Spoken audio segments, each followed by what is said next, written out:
say I could set it up in a minute if you just give me 1 minute. Whatever minute works best.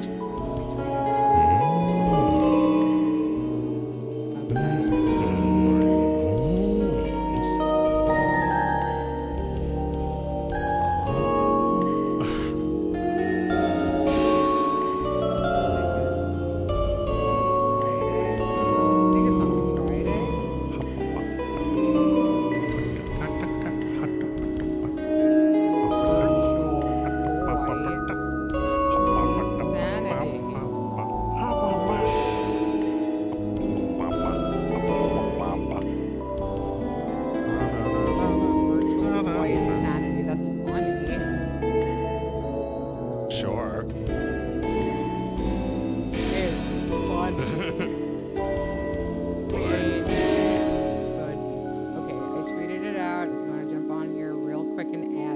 Alright.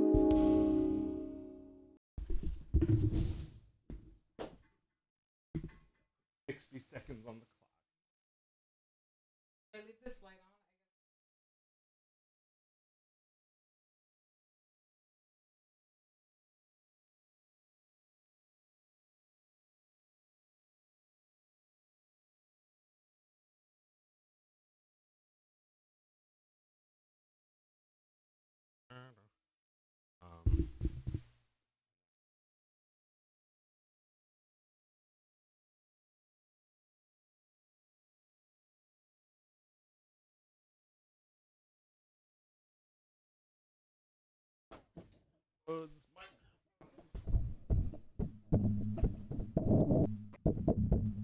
Check.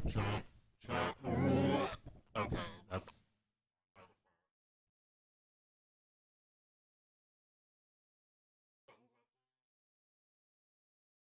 how about now? Test. We're good.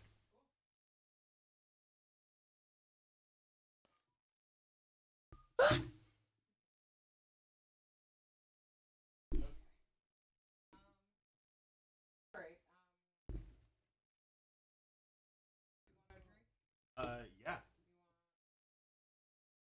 Oh, I'll take a hop. Do you mind getting me some ice? I could grab. I could come up.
Sitting on a phone book.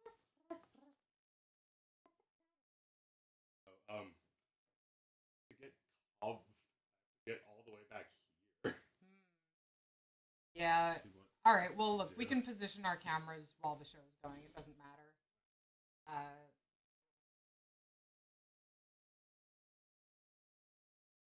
Oh, they're not seeing anything. Oh, it didn't loop.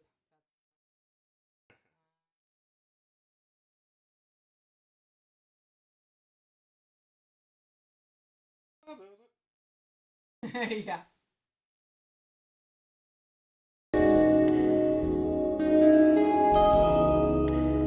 What is it?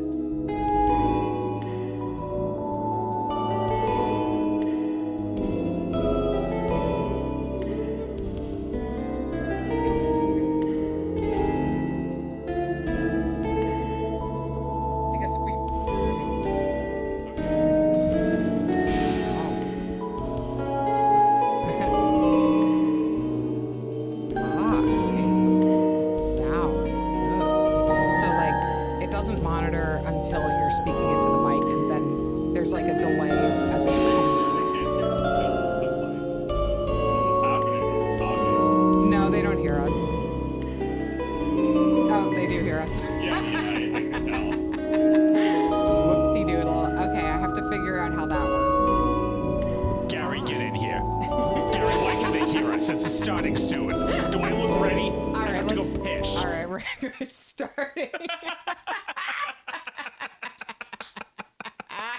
Bubba boy. Well, a little look behind the curtain today. Yeah, well, that's just what they do on the Howard Show all the time. Is like, there's audio issues, there's tech trouble. It's just like on the air. You just hear every single, like, Scott, get in here, and he gets the engineer to come in, and so he can yell at him. And it's like, Scott, were you smoking? What are you doing back there? You're just smoking cigarettes. I don't believe this guy, Robin. He just smokes cigarettes. He's like 60 and he's dying. He looks like shit. And like, you know, it goes on like that because there's actually, it's funny, and it also fills in time when it was lost before. Right. So it serves a really important purpose for him to yell at Gary and Scott and whoever. Yeah, we need never Robin. We need a guy we can yell at. Well, yeah, we don't have a punching bag. Unfortunately, now we're both producing the show. So well, here's our punching bag. Oh gosh, den winter. Yeah. Your video is looking a little crunchy on OBS. You're right. We did switch places. Well, I'll fix that. We fix that right fucking now. Okay, wait. No, now I'm Meredith. Wait, no, now I'm Meredith. Is that what I sound like? I don't think that's what I sound like. Is that my voice? Joe, so we went through tech hell. Yeah. And now we're in tech heaven, I hope. And now I'm drinking weird soda. It's like beer without the alcohol. Beer soda. So, welcome to New Thingus. Enjoy the bitter taste of hops without any of the reward. Yeah, without the calm party feeling you get from beer.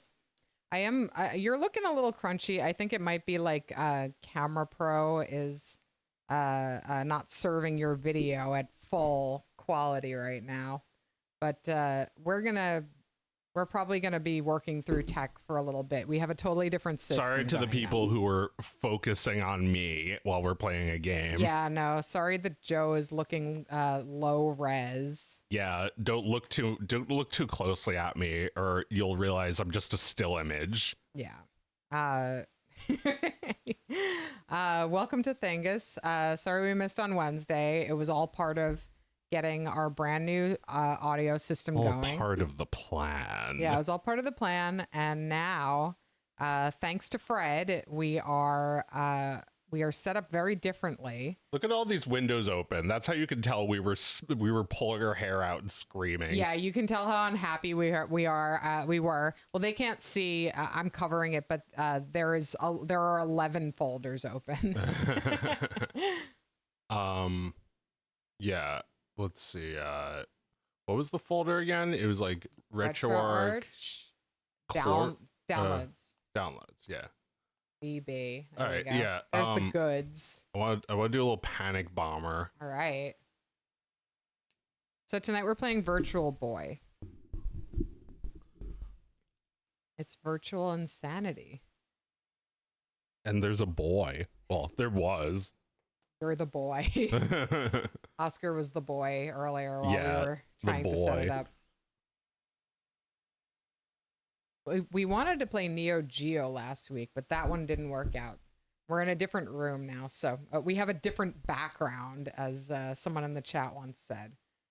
That's actually a different room that we're inside of, as well as a different background. It's our hangout zone.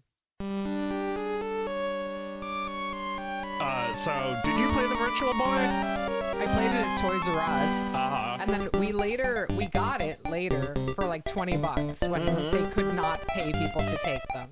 Yeah. But I don't remember what games I played. Yeah, we had this one. We had Wario. We had Panic Bomber. We had Nestor's Funky Bowling. So, let's play some of the games we had.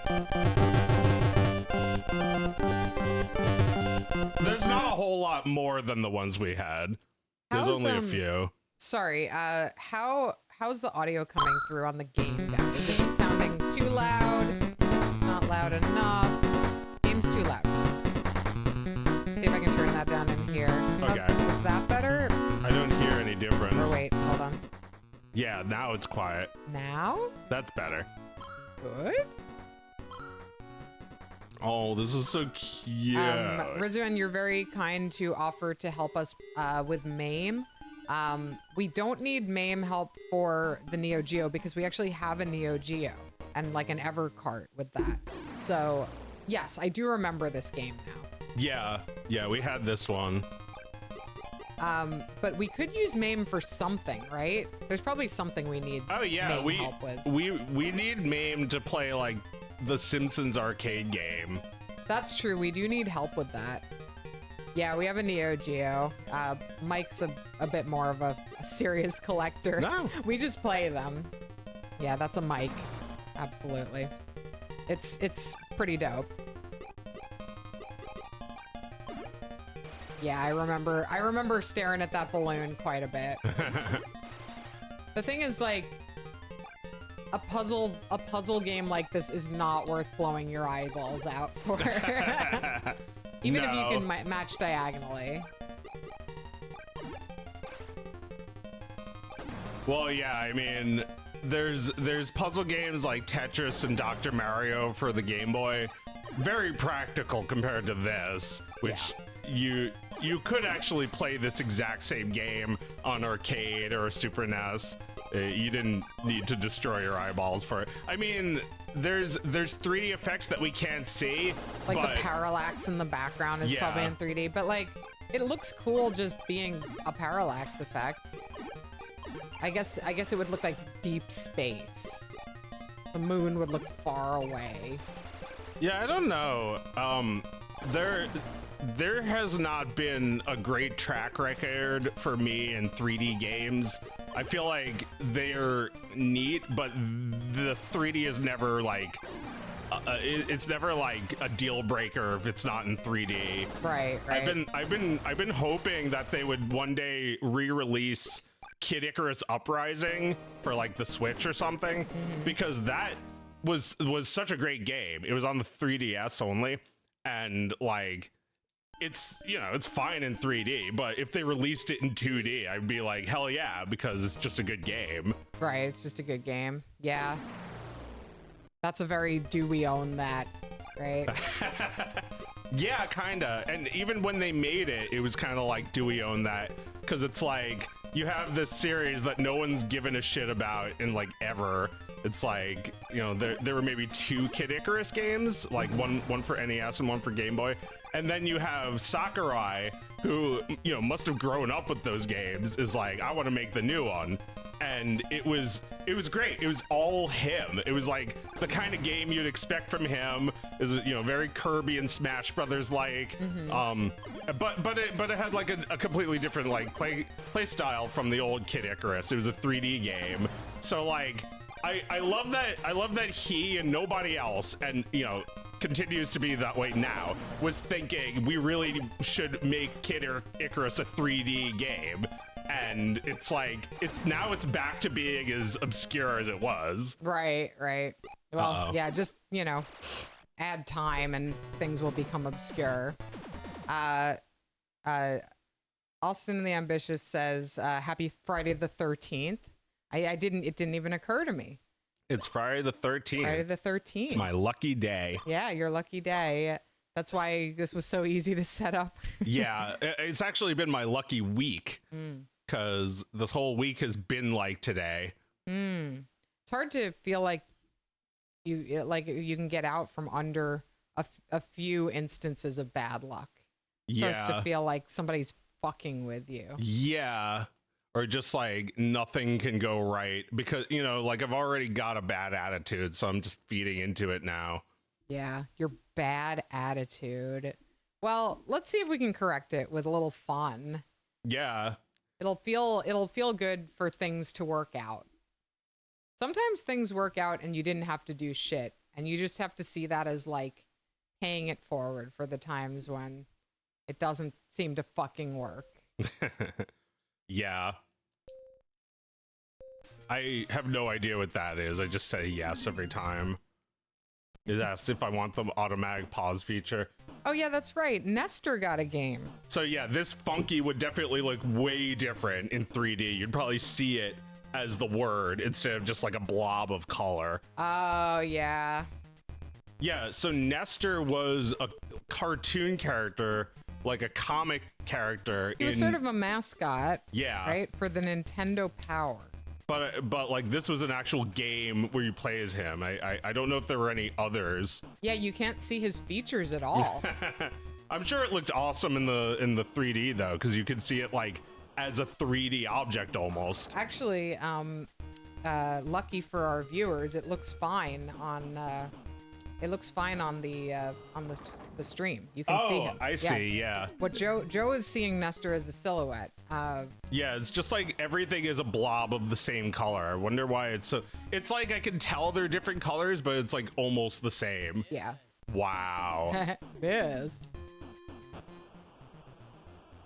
But yeah, I remembered the other day something about Nestor, that there was a comic about Nestor and Howard Phillips, the guy who like the bow tie wearing guy who decided that we should not import Super Mario Brothers 2.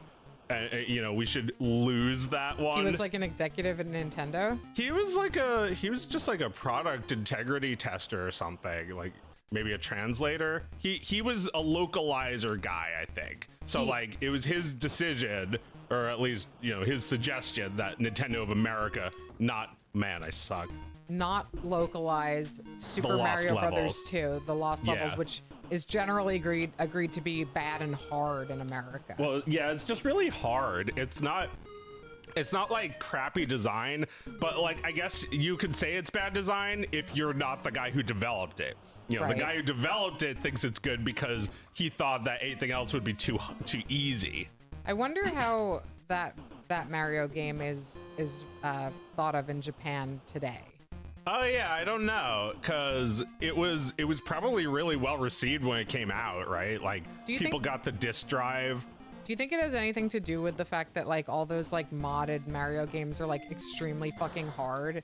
Like, is it like kind of in the tradition of like what people see as like classic Mario games to have like super hard Mario platformers? Well, I've observed the entire spectrum of it while playing Super Mario Maker, where people can upload their own levels. And there's definitely no consensus. There's definitely those people and the normal difficulty ones, which I think are trying to be like the real Mario games. There's like, it's, you know, a decent amount of difficulty, but it's pretty manageable for the average player. I see. But the average Japanese player. Well, maybe culture has something to do with it. Do you think that games are easier for us? This is toast. Really? I just... Well, what? There wasn't much in there. You inhaled it. It went in the hole. Oh. I'll put more in. But yeah, like, there's definitely different strokes for different folks. It's like, when you watch anyone playing Super Mario Maker on Twitch, like 90% of them are going to be playing the hardest, most like god-awful looking levels. All right. Like the things that are just like for the challenge alone. It's definitely like, you know, I don't think it has to do with the culture. I think it's just a learned behavior within your culture. Yeah. Where like you either expect video games to be hard and punishing, or you fucking refuse for them to be. And I think, you know, the latter has won out in recent years. And then you find yourself a little community of fuckers who want the games to be hard like you. Well, Elden Ring is extremely popular. Dark Souls is that kind of Nintendo from the 80s, unforgiving, you bought this so you could die as many times as you want kind of game. That does confound me. I haven't played those games because I've lost my taste for hard games and I was never good at them to begin with. But it's true that like Dark Souls are like extremely popular games that people are totally willing to be not punished by, because the games are not punishing, right? They're hard but fair. is what people say. Sure, yeah, they're hard, and you kind of get it. My friend Chris, who loves those games, was also a big Mega Man fan, and I never really liked Mega Man. It's just so hard, and like it's hard in the way that they can get away with, like, as hard as you can, basically.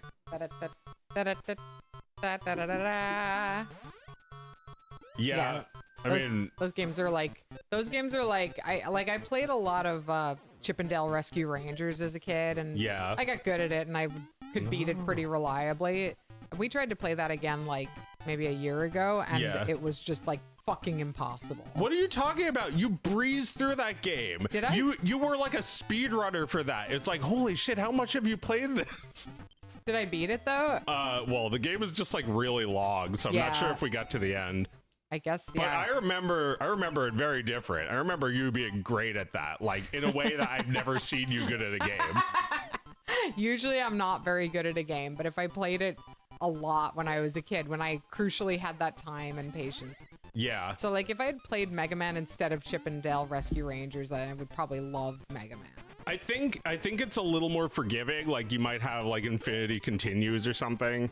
Oh, maybe. But there's a lot of like fucker Mega Man things in Rescue Rangers.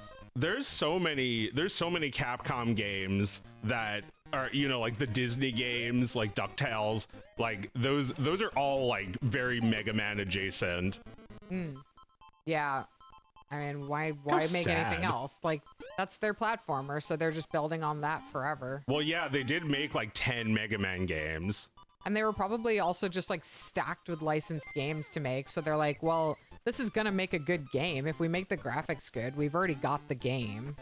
Yeah, but they don't have to make they don't have to make that many graphics, because it's just like the same character every time. So Blaisdell says the Souls series is honestly just a little bullshit, and they feel like that's part of the appeal too, like the feeling of overcoming something that's stacked against you. Oh, so when you say bullshit, you mean like so it's tough and not fair. Yeah, and that's not the fair. appeal. I see. Okay, well then that is like extra perplexing. It's fairly unfair. That's like extra perplexing to me, because it's like, why are people allowing themselves to be tortured by this particular game? We're so sick of all these games that hold our hands. We want games to be real and show us like their teeth. It's the counter programming, but it's also hugely popular.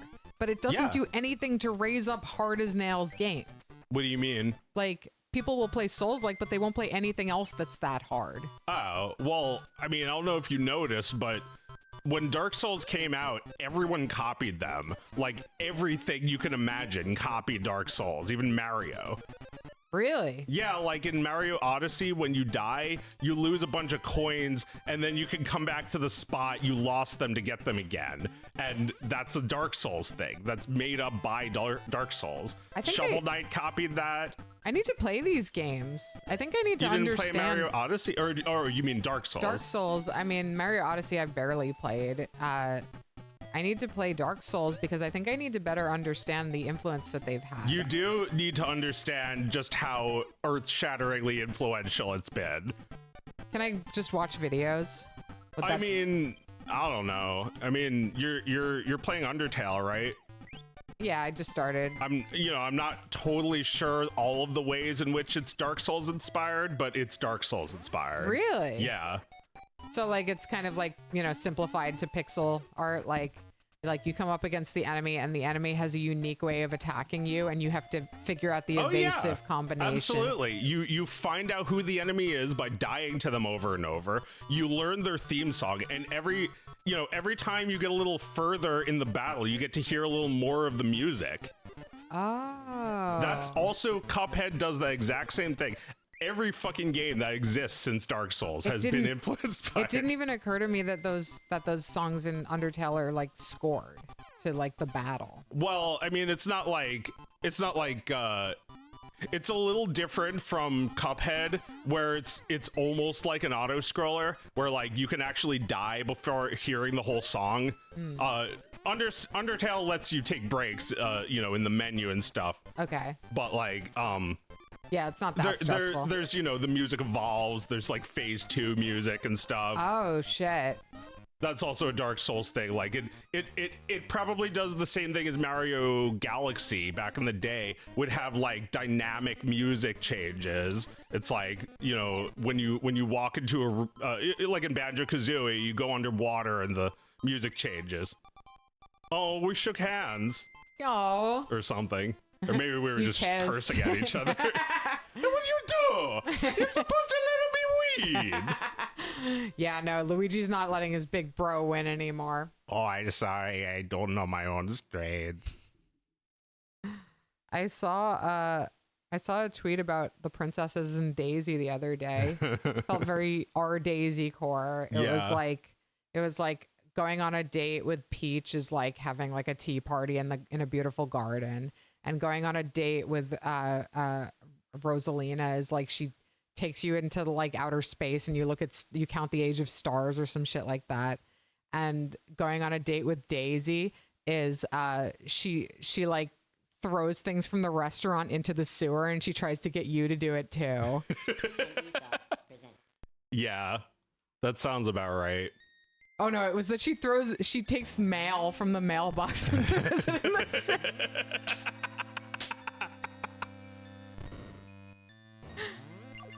Pretty good Daisy. Yeah, well, yeah, like just like with the Goofy and Pete thing I talk about all the time, I feel like everyone's got their own version of like the Daisy truth. Yeah. Like we have our own version of the Daisy truth, and when whoever wrote that tweet, if they heard our theories, they'd probably concur. Yeah, we seem to be vibing with the person who wrote that tweet. Oh man, this is so hard to play without the 3D. Yeah, this is so hard. This is a Fred told me about this one. It's like he also got a Virtual Boy when it was $25. This also looks a little easier, like a little more dimensional on the stream than Joe's actual screen, which is just flat red. Yeah, it is just nothing but solid red. Yeah, I don't know. I mean, it's not a huge deal. I just think it's not the reason I'm bad. I just think this console is beautiful because it takes the resolution of like a Super Nintendo and it makes it like 2-bit. Yeah, it's cool. The Virtual Boy was a failure. They sold it for $25 because it failed. Yeah. They were trying to get rid of them. This was Gunpei Yokoi's last console before he left Nintendo. Actually, that's not true. He made the Game Boy Pocket and then he left. But this was one of the reasons he left was because this failed. But I think the main reason he left was because he felt Nintendo had lost its way. Yeah. But he wanted to leave them with a little something, so he gave them the Game Boy Pocket. Yeah, and I never had one, but it looks cool. Yeah. But he was done, and Virtual Boy was a failure. Yeah, unfortunately, it's terribly impractical. It's a pretty clunky thing for hardware that's kind of Game Boy sized. Yeah, but the games are cooler looking. They are cool. Ow.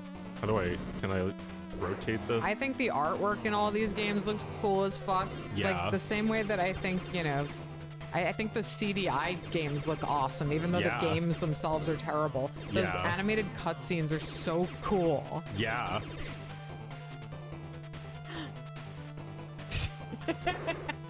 Like the way we laughed when we saw that guy flying around on the flying carpet. Guanzum or Guanum. I don't know.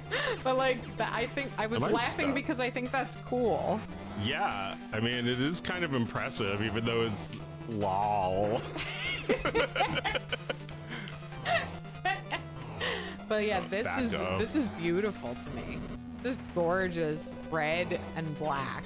Yeah, I mean, it's impressive how they can make it look like anything with just a couple colors. Yeah. And it's got 3D, which is like, more than the Game Boy could do. Yeah. This looks better than the Super Nintendo even. Yeah, I mean, the Super Nintendo wasn't even this wide. Oh, that's right. right. This It's is got more widescreen. pixels. More pixels. I guess it's the same. So how does it work? Is it like you have two displays with the same widescreen, and then like they just in your mind become one image? Yeah. They calibrate it to your eyes. When you play it, I think you have to calibrate it. Yeah, there's a little dial that you can change the length of the distance between your eyes. Right. Which I think also you can do on modern VR stuff. Yeah, I mean, that's kind of like, the magical thing about like even being able to pull up these games and realizing that they're just software. Like that all of this shit was just software. It's not a little toy made of plastic that creates a video game. Yeah, but if Yokoi had his way, they'd all be like the Game & Watch. Yeah. Yeah, he doesn't see any reason to keep leveling up the technology. He'll use some shit he found in a dumpster and make something cool. Do we still have the Virtual Boy? It is somewhere in our family, right? Yeah, it I don't know who has but it. it's a little bit busted. One of the eyes is out. Oh, yeah. But, just having it is probably good enough. I don't know if we're going to play it much, even if it works. We should get it then. Yeah.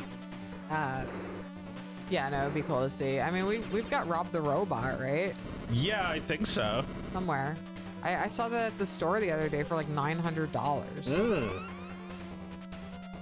Then maybe we don't have Rob the Robot. Maybe he wandered off. Yeah. Robots. Mm-hmm. Robots need to shut up. The face is the boss. Is a boss, apparently. You should kill the face.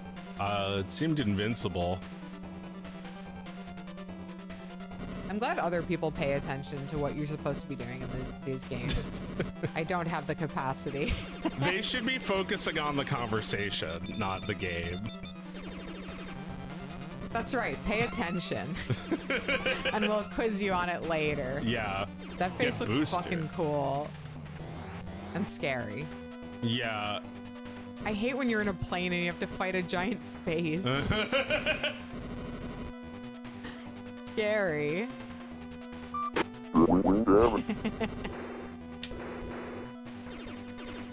Speaking of which, Fred is doing a plushie launch right now. Oh. Is it 9 o'clock yet?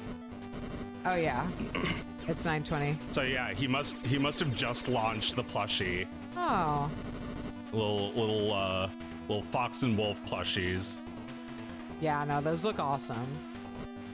We saw the actually we saw the wolf. We saw the prototype. Yeah. He brought it over when he came on the show, and it was so cute and so unique. Like I've seen a lot of these makeshift toys. No offense, they do good work, but a lot of the toys look the same. Right. And that one is just beautiful. And so is Pepper. I mean, these are some good toys. You and Fred know how to make good stuffed dogs, is what I'm saying. Yeah. I think all you need to really do is know what your characters look like and feel strongly about it, right? Like, Yeah. because they can make anything and call it that, but you have to approve it. So, even though I don't know how to create that with my hands, I know how to approve it to the point where I'm happy with how it looks. You know what it looks like in 3 dimensions, and that's very helpful. Yeah. Sometimes it's hard to convert a 2D cartoon character. I mean, Pepper is 3D, but Fox and Wolf are not. Well, they are 3D models. The way Fred makes his cartoons is he makes 3D models of the characters, puts them in Blender, and then does 2D rotoscoping over that also in Blender using grease pencil. No way. So yeah, like you should watch the new plushie commercial. He's actually changing up how he's making this stuff. He bought a thing. He bought a motion capture suit. A new technology I've never heard of before that doesn't use markers. On motion capture, you have those white dots. Why are people watching us and not Fred right now. Well, they're not, but soon they'll be watching both because we might get a raid when he's done. Oh, well, yeah. He does tend to raid us. Yeah. Anyway, Fred's cool, and he helped us get the sound set up in a new way that we've never tried before, but it offers us like a lot more options. Like Joe can do things now. Welcome to hell. There's gonna be more of that, and Welcome to hell. we didn't know how to do that. So big thanks to Fred for being cool and giving us some of his advice. Yeah, and Oscar thought it was fun too. That's right. Oh, this is cute. Scary menu screen music. But this is so cute and pleasant. Yeah, didn't they make like a Metroid pinball? Yeah, they did. Where you guess have I to like lost hit the already. ball against Mother Brain. You have to like Samus is the morph ball, and you use like she's like a pinball. That's so funny. You go up like you get sucked up into the Metroid, right? I've never played it, but yeah, it's like Metroid Prime pinball for DS, maybe. That's pretty funny. I'm just imagining that you can get sucked up inside a Metroid. It sucks your life out. Probably, yeah. Sucks your points out. It's like, but yeah, they actually made pinball games of a lot. Like they made a Mario and Pokemon pinball for the Game Boy Advance. That's cute. Yeah, it was actually kind of neat. I might have it. You know, it depends if Danielle left that one with me.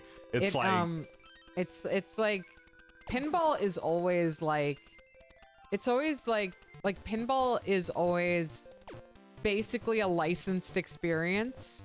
Like even if it's licensed from like the Old West.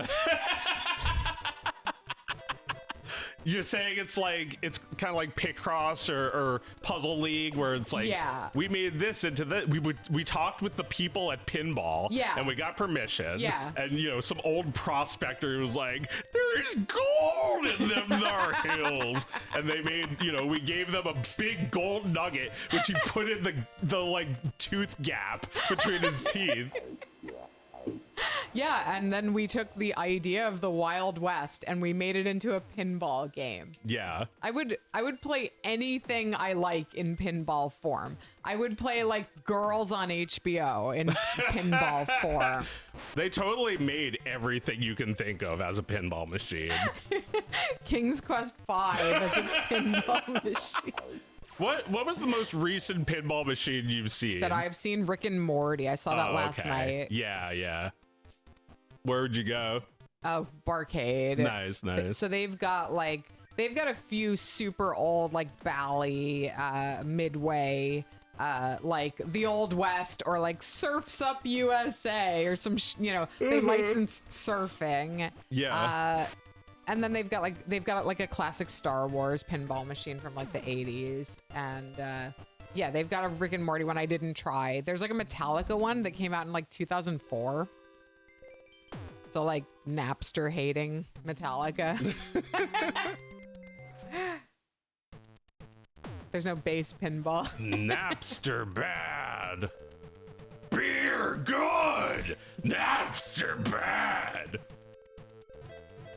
I would love, God, there's so many things I would love a pinball game on. A pinball game of like real life, like a historical event, like a kind of insignificant historical event, like the 1980 Olympics or something. I mean, they might have made like that. I mean, there might be like meme pinball, like the dress pinball. The dress pinball. That's a minor event, right? Yeah, well, it's like, you know, pinball is slightly chance based, so the dress is also up to chance. You can't really, it's a coin that falls on its side. Right. So depending on how you play, the whole machine either flashes a gold and white or black and purple. Right. The goal of the game is to learn the truth, and it's random every time.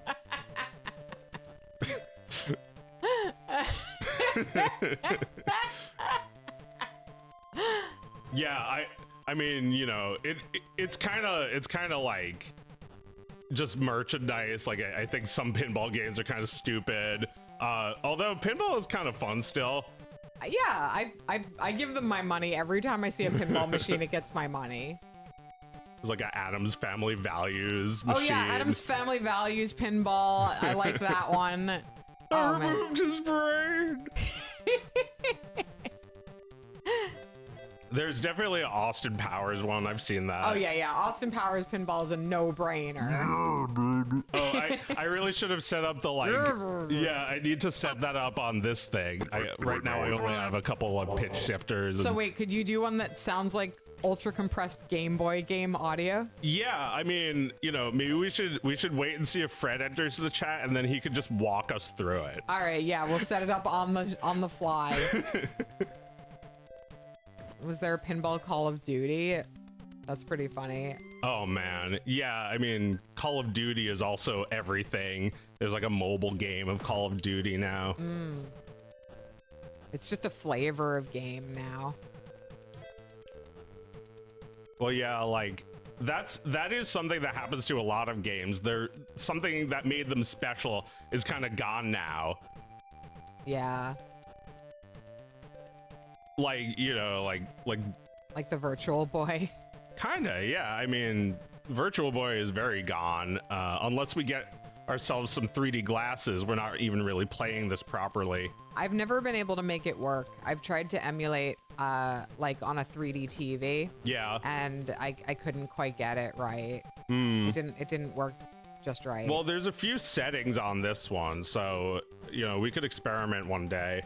Maybe one day, but I don't know that we could share the 3D experience with the chat unless we hand out 3D glasses at Thingus Live. Well, yeah, because there's just like more than one kind of 3D glasses, and most people don't own them anyway. Yeah. That's just like me and my husband who like to watch 3D movies. Well, everyone had them from cereal boxes once, but... Yeah. We would just have to direct everybody to like, you know, 3D glasses they could get for like $2 if they want to be part of Thingus 3D nights. Thingus 3D nights. Yeah, what do we think? Thingus 3D nights. Is it doable? Is what I'm wondering. It's doable, but not good. No. We should, you know, like, we could play World Runner in 3D, but like, the 3D-ness is really just going to be one-sided. Right. Yeah, we'll just keep reminding everyone that it looks 3D to us. Cool. Yeah, like if you guys were watching this, you would see the 3D. I wish you guys could see this right now.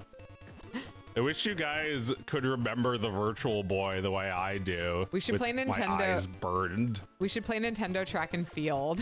With the power pad. We should, yeah. We have the concrete floor to do it on now. Yeah, we could play with the power pad. We can't do the DDR mat because we don't know yet about like the song clearance, but I would love to look like a fucking idiot on this show for everyone's benefit. We could always make our own songs and do some Step Mania. Oh, that sounds fun. If you know how to make your own songs. Right, we just need royalty-free songs with Step Mania beats. I'm sure someone's done this. There was another bowling game. Is there a Waterworld game? Yeah, there is a Waterworld game. Let's check it out.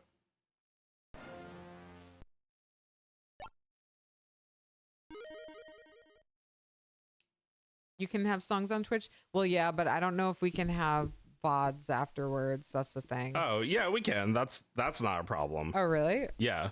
What's the problem? None? Oh. Can we do that? Because I would love. Well, yeah, I just don't know. Because on YouTube, I'll like YouTube Live, I'll get my stream taken down for random songs I'm playing. Yeah.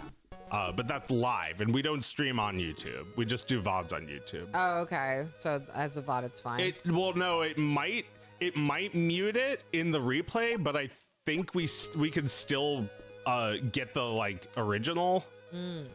Okay. to I mean, we upload? could record it ourselves. That's true. We should do that now that we have a new computer. All right. Good lord, what's going on? What the fuck is this? This is game? so cool, but what? Damn, this is legitimately 3D. Yeah. Yeah, it's so weird. No! I mean, got what I was promised. Damn. This is like Tron. Wow.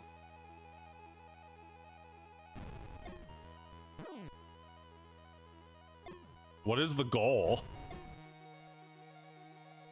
Get guys? I guess get guys.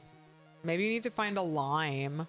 A lime? Yeah, so you don't die of scurvy.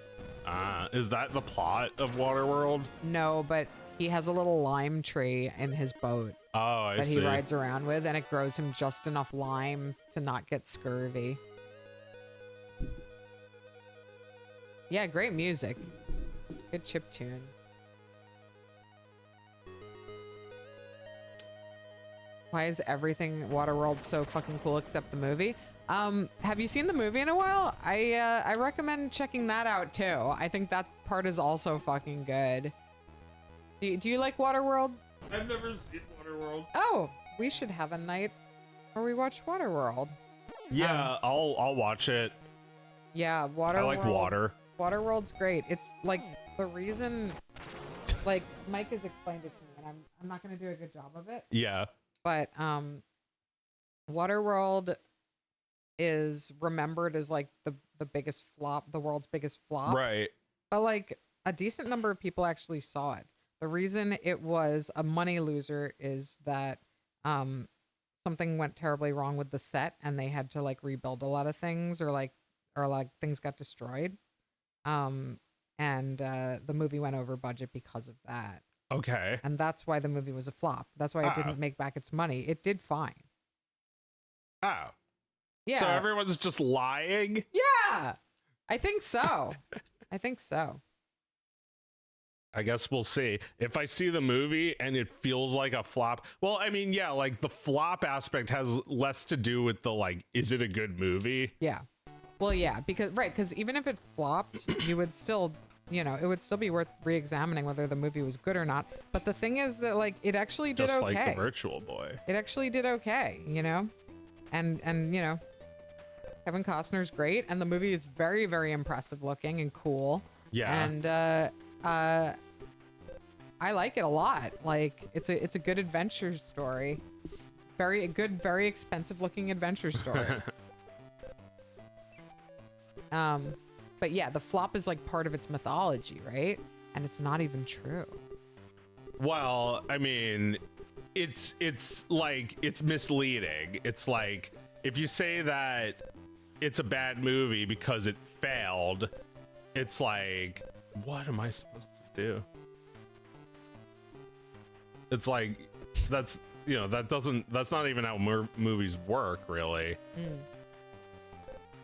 I mean, although I do feel like there is a kind of floppy movie that is like, it's like, as Mike would say, they swing for the fences. It's like, it has nothing to do with the fact that, it has nothing to do with whether it was good or bad. What it has to do with is that there was an immense amount of effort. Yeah, an effort was made. And, unless it did like really well and nothing went wrong, then it was probably going to be a flop because it's like the most ambitious, most expensive movie ever made, right? Yeah, or one of them. Well, yeah, but like I said, it wasn't expensive because of the ambition. It was because something went wrong. Right. So it was just a regular ambitious movie. Yeah, it was an ambitious movie, but the reason it was as expensive as it was, like historically expensive, is because of a mistake. When you lived, Classic Bry says when he lived in Studio City, you could see the fireworks from Waterworld stage show at Universal Hollywood. That's fun. I went to see what did I see? I saw the Indiana Jones stage show at Disney World, and that was super fucking loud.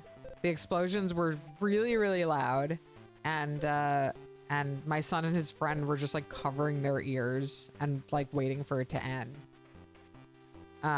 So no, I'm afraid I'm not jealous of the fact that you lived so close to that.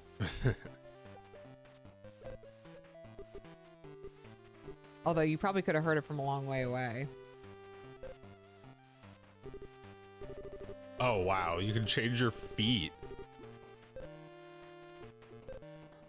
Okay, so all right, so the movie didn't even really flop because it became profitable once it was released on video.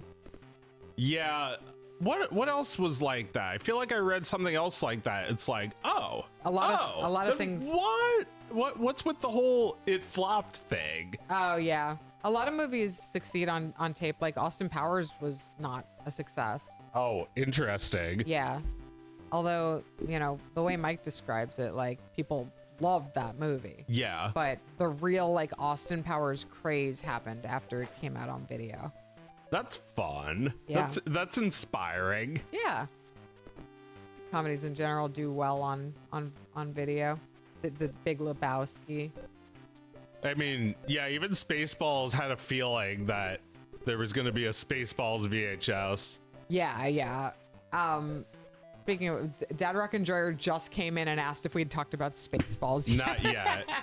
You're just. I feel like we did for like 1 second earlier. No.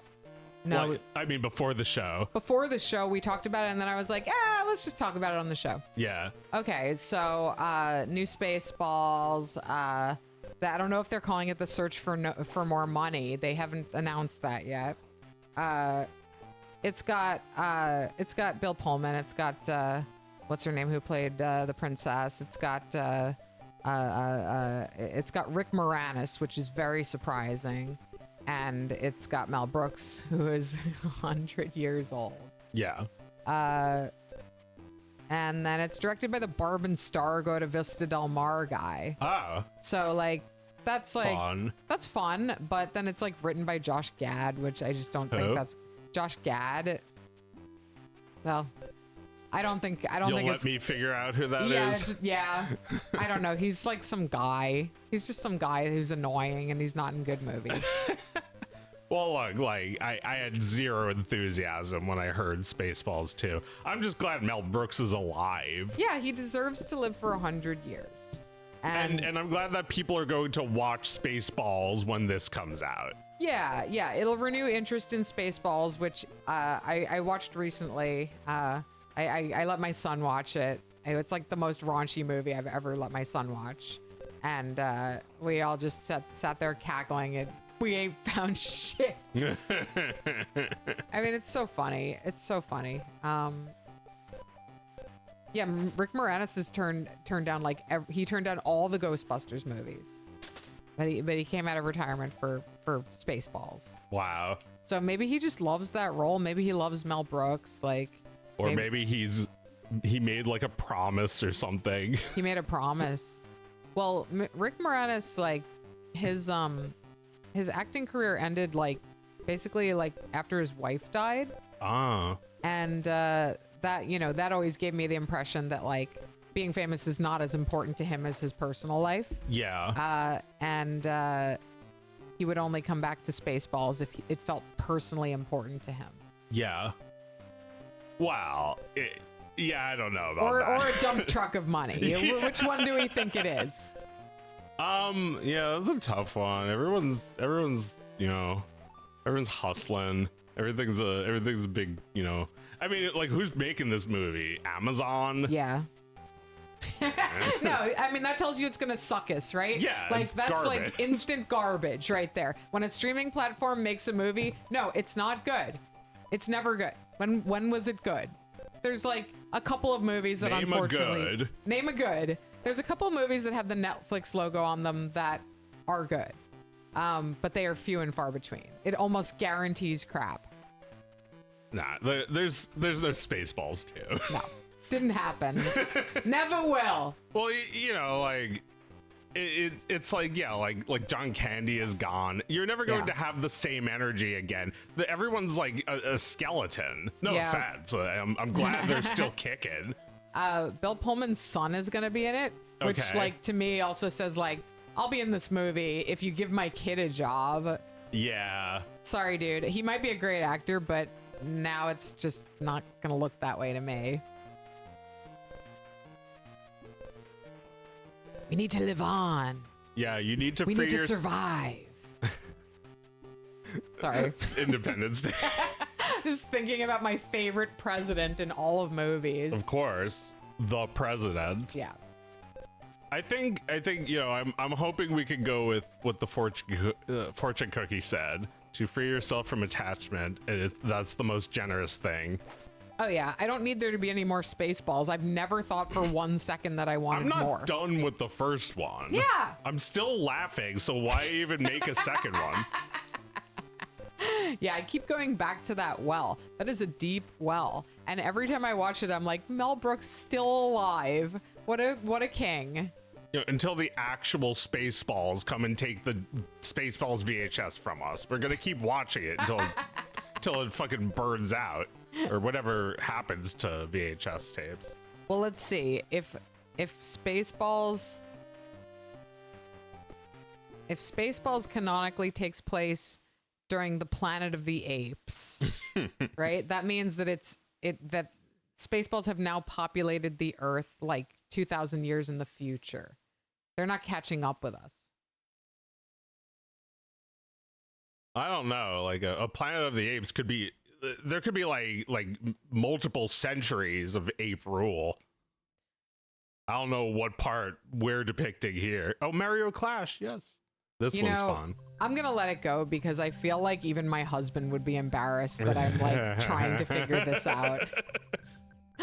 Well, although I did also notice that unlike Star Wars, this is supposed to take place in our future. Yeah, exactly. It's supposed to take place in the future. Star Wars is supposed to have happened a long time ago. Yeah. Yeah. No, that absolutely. Well, because you can't explain that to Mel Brooks. It's like it's the future, but it's the past, but it looks like the future. No, it's the future. No, it's the future. Except now he sounds like this now. Yeah, I mean he's 100. Somehow Pizza the Hut is returned. Yeah, no, I'm sure. Well, the thing is, they can't bring back Pizza the Hut either, because Pizza the Hut is a practical effect that nobody is going to recreate, and the guy inside wouldn't even be Mel Brooks.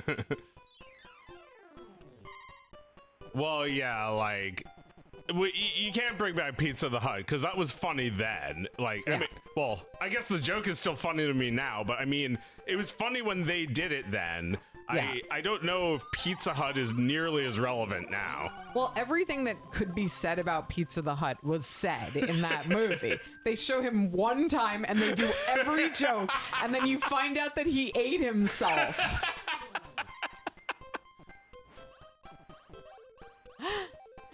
There's no more Pizza the Hut. Yeah, I mean, you know, there's definitely no more Barf because John Candy is gone. Yeah, they'll try to bring in a new Barf. They'll be like Barf's daughter or some Baby shit. Barf, Yeah. which will be dumb and kind of funny. Yeah. Wait, is Josh Gad gonna play Barf? Maybe that's the idea. Maybe that's the idea.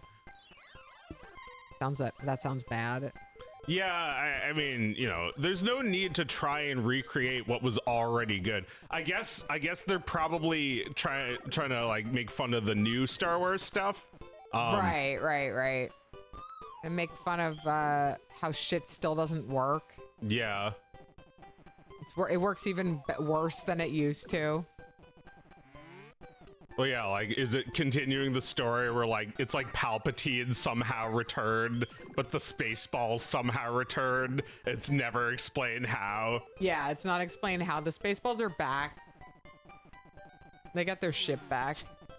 Well, you know, I will tell you that in my soul, I very strongly believe that you can still parody Star Wars, and I would love to make a thing like that. Yeah. Like a thing that almost feels as epic as the real Star Wars, but it's a parody. Yeah. No, I know you've dreamt of this for a while When now. I'm old, maybe when I'm 100, because Mel Brooks is 100 and he doesn't he's give a making shit. a new Star Wars parody. And like this idea like already sounds dumb, so like I don't even care if it's bad. It's like I'll just make it anyway because I'm 100 and people will just be celebrating me. Yeah, I mean, unfortunately, I don't think he's really making it. He's gonna be in it. I'm sure he's not really working, but No. He's coming in for some filming.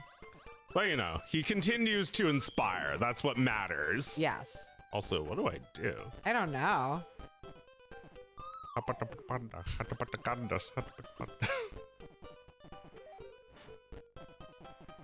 But yeah, this is Mario Clash. It's a little bit like a 3D Donkey Kong. Oh yeah, that's how you would know Josh Gad. He's like the snowman in Frozen, right? Oh. That's him? Yeah, but like he must have been famous before that to get that role. So what is he really from? Like a Disney guy. So he did Disney a musical before. guy. He might have Huh. been on Broadway first. He did musicals. He got famous, right? He was in Book of Mormon.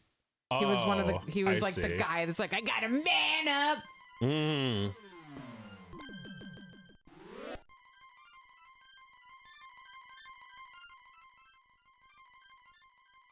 I remember when I was a kid, I would scream when the score went towards your face. I was like, no, don't give it to me. Right, and Elijah from Girls, who's amazing. I forget his name, but he was in Book of Mormon too, right? He's so good. What's he up to? What's he doing? Ow. Yeah, Join the Spaceballs. yeah, maybe. Join Team Rocket. Yeah, there's a couple of groups of bad guys you can join.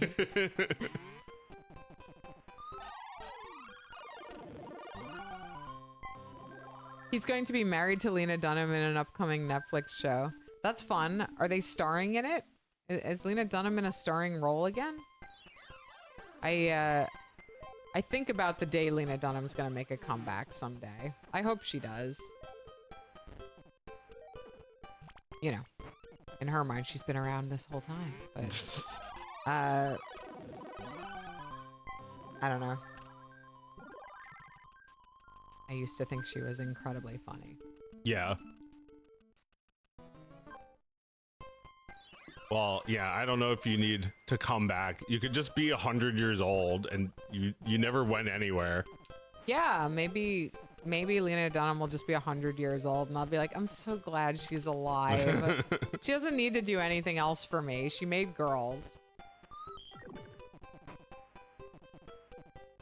Oh, maybe I have to shoot at his face? Yeah. Wait.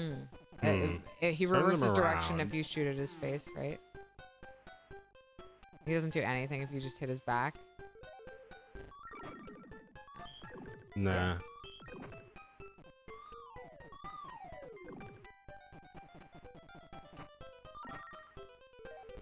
These games all look so dope to me.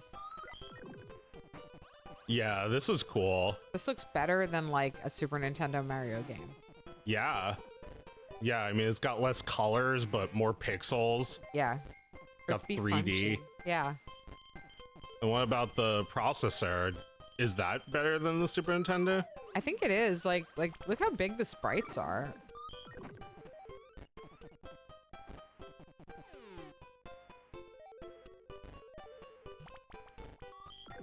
Yeah. So to have a larger resolution, you'd also need a bigger or a more intelligent CPU. Yeah. Yeah, I think so.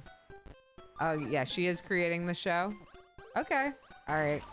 I hope it's good. I would love to enjoy a new Lena Dunham show.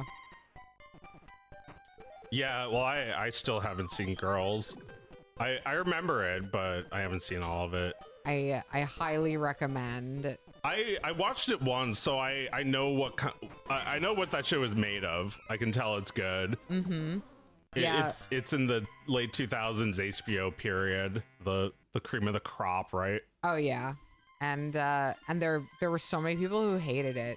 Like at the time, it got so much shit because like half of the cast was like, you know, their parents were also like directors or artists or whatever. So they got a leg up into the industry. Oh, I see. And people were so mad about that. Yeah. But they were all great. Like they were all incredible. So like it doesn't matter. I Like skip. so they skipped a few spots in the line, getting the acting job. They're incredible, and they made a wonderful show together. And then you know people don't watch it because it's about girls. I'm gonna say right now. Because Girls is about girls. They would like Girls if it was about boys. Well, the thing is, like, it was in a way because like Adam Driver was such an essential part of that show. They couldn't get rid of him. They needed him to be on the entire run of Girls. They tried to get rid of it. Well, he was such a good character, and Is you know, that how we know him? yeah. But most people know him from Star Wars, which he did after that. Right. But he's actually very good in Girls. Like that's his best role. I don't care about any of the other things he's been in. There's so many like cream of the crop HBO shows I missed out on. Oh, Adam Driver has another bit part you might have seen him in. I think he's in So bad. Let's get to the main event. Sure. Real shit. I think Adam Driver was in a movie where he was like he was recording a novelty song. This is a small role. Does anyone know what this is? You know, one of those no small roles kind of roles. He's recording a novelty song and like our character comes in. It might be Inside Llewyn Davis. Our guy comes in, the character, and records this song with him. And like Adam Driver's whole job is to just like sit in the background and be like, and he does like some stupid little voice in a song, and he just does it over and over again, and it's hilarious. You don't know what I'm talking about. The only thing more infuriating than a Nepo baby is a Nepo baby that's good at their job. Yeah. No, that's, you know, fair enough, right? Name a couple others.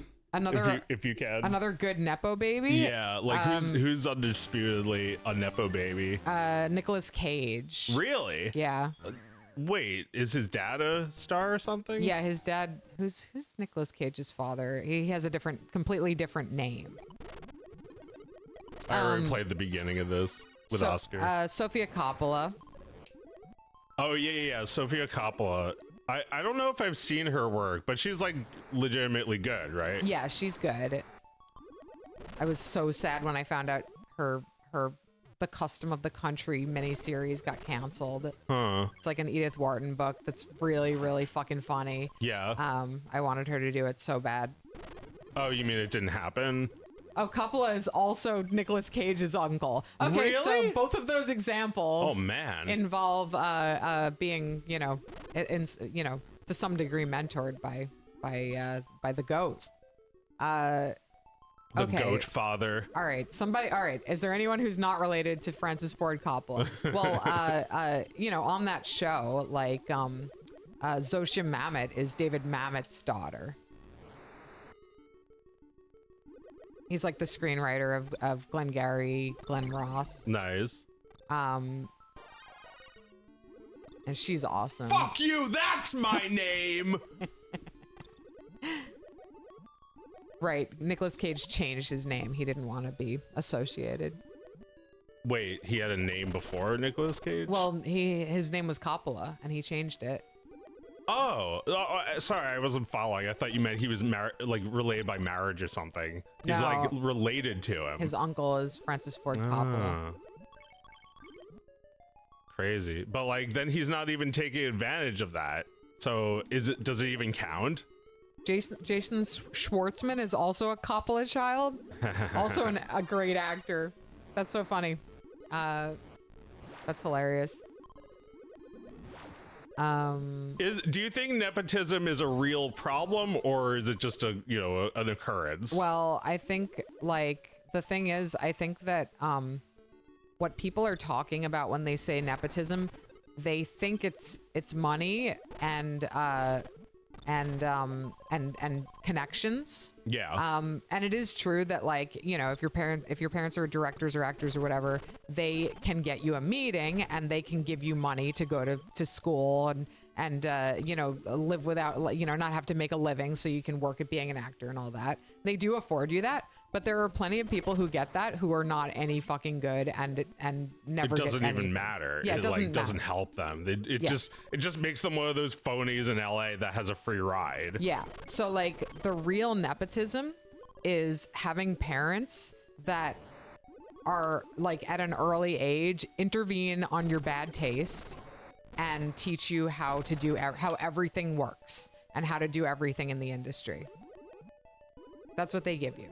I mean, yeah, like, you know, Bob Ross has a son that he doesn't really talk about much, and he's also a painter, and he seems like he's doing the same exact thing as his dad, probably just because that's how he was raised. Yeah, he probably painted with his dad. Yeah. You know, it was like something they bonded over. Like, well, if you watch him paint, he sounds exactly like his dad. I mean, you know, he imagine that show just 24/7 in your house. Yeah. All right, so you say nepotism is not guaranteed success, but it doesn't change that you're still probably taking someone else's place that is likely more talented. Yeah, but you don't, but like, that's not relevant to what I'm saying, because like, even if somebody is more like inherently talented, they will never learn the ins and outs of this business in time to be that person. Also, you know, as someone who used to want to be part of that world, and now I'm sort of just like going my own path, you have to admit at some point that it's just not for you. If you or, you know, someone else is the person you're thinking of that like deserved that position, it's like maybe that Hollywood job is cushy, and maybe it is really just for nepo babies. Then, you know, you don't even factor in, because there's no way that you would even get that job or could ever be happy in it if you got it. Yeah. Yeah, I mean, I think that, like, you know, the nepotism you get by growing up in one of those families is knowing that you have a chance, and like, right. And you know, just like knowing how the big club works and you can be in it. Yeah. And like, even the most talented person is going to come naive to that, and it be taken advantage of, and it just like isn't going to work out, and they're never going to like get to a level of prolific where their greatest talents reach their full potential. So I don't know. I just think there's something a little fraudulent about that argument that somebody is more talented. Right. If you mean that they have like more of an intrinsic skill for acting, I don't know if that's like the same thing as being a professional actor. Yeah, I you know, I don't know if I buy into the idea that there is a better world for me. like this is my world. I used to want to work at Pixar, and I don't think that anymore, because I look at them and think that's not even me. That's not even the world I'm comfortable with. No, you pursued the thing that you wanted, and yeah. like over time realized that like the thing you want is actually quite different. Almost from what like Pixar a Pixar movie, like every fucking one. You realize you already had what you wanted. Yes. Well, yeah, that's what those movies are about, comforting all the losers who didn't get to work for them. Except Monsters University, which says that if you work as a loser at Pixar, you could work your way up slowly. Yeah, I mean,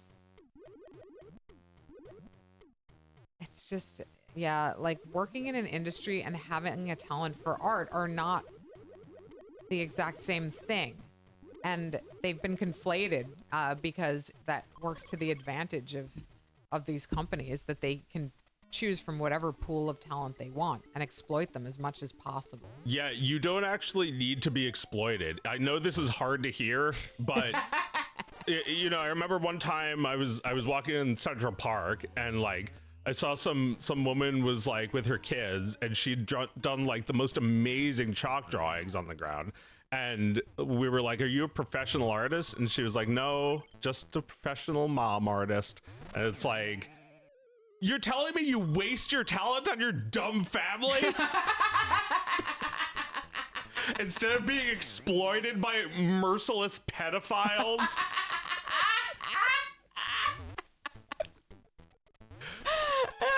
Hell yeah. After so much failure, I finally hit it big. Hell yeah. But yeah, like I don't know, that was an interesting moment for me to realize that like some people don't want to make money off their art. Some people are really talented, and that doesn't mean they need to be captured by Pixar or whoever. No, You know, because and never see your kids again. Never again. and then you'll never see their work again. You'll never Yeah. see just a drawing by them ever again. Yeah. No, I mean it's sad when some artist you followed for years is talking about all the art they can't show you, and then it gets canceled. It's like it's never coming out. It's just gone forever. It's just you're never gonna see the thing that I've been working on and not telling you about for 3 years. Yeah, that's pretty heartbreaking. Again, like in a row. Like, I was so mad. And I mean, I don't know if you heard about the Bone thing. They were gonna do a Netflix Bone with Nick Cross directing it. It's like, how recently is that? it was like a year, like this year, last year. Oh they yeah, canceled it. I know somebody who was there when that decision was made. Yeah. Yeah, it's a real shame. But you know, like Jeff Smith's been doing this comic for what, 25 years? No, Yeah. more. Way more. 35 years. They started Bone in like the mid 90s. 30 years?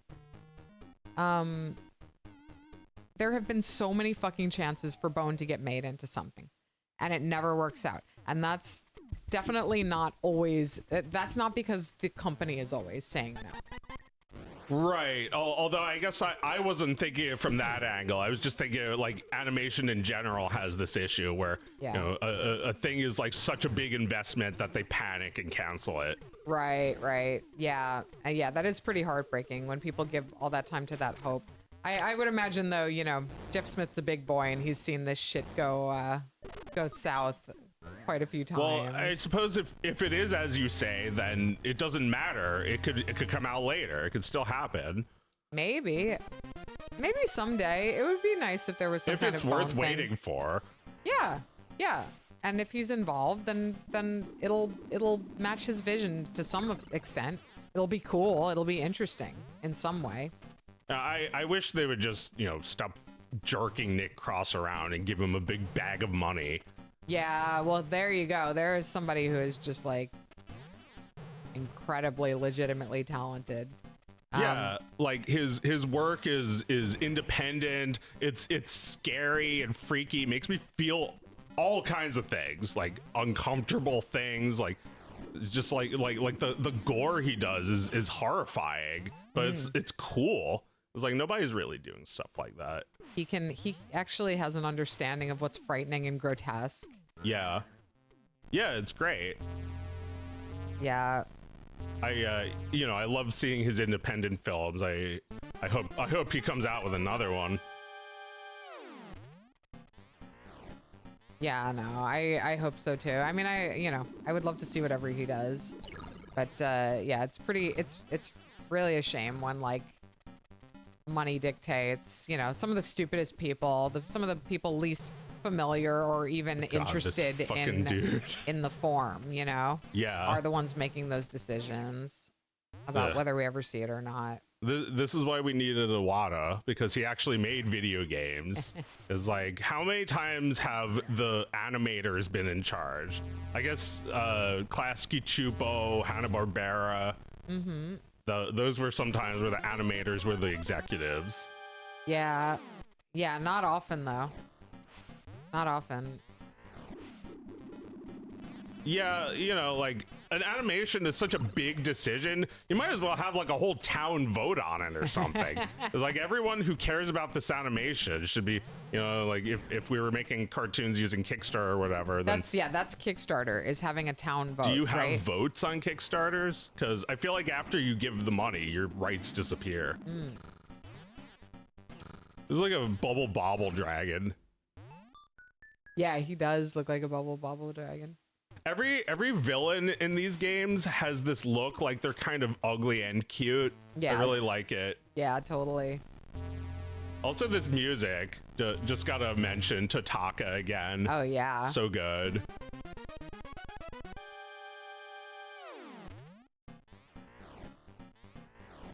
That guy's awesome. This is so hard. Yeah, like they had no right to make this game so hard when you're just like putting your face up into Stuffing a flame. your face into it. I know, they should make it easy. Although it is a pretty good game, and this is you know, this is not bad. Do you think this is the best game for Virtual Boy? Yeah, definitely. It's like the most real game that the Virtual Boy has, I think. Yeah. This is like Yoshi's Island. It's like the same year as Yoshi's Island. Wow. Damn, okay. Yeah, I mean, I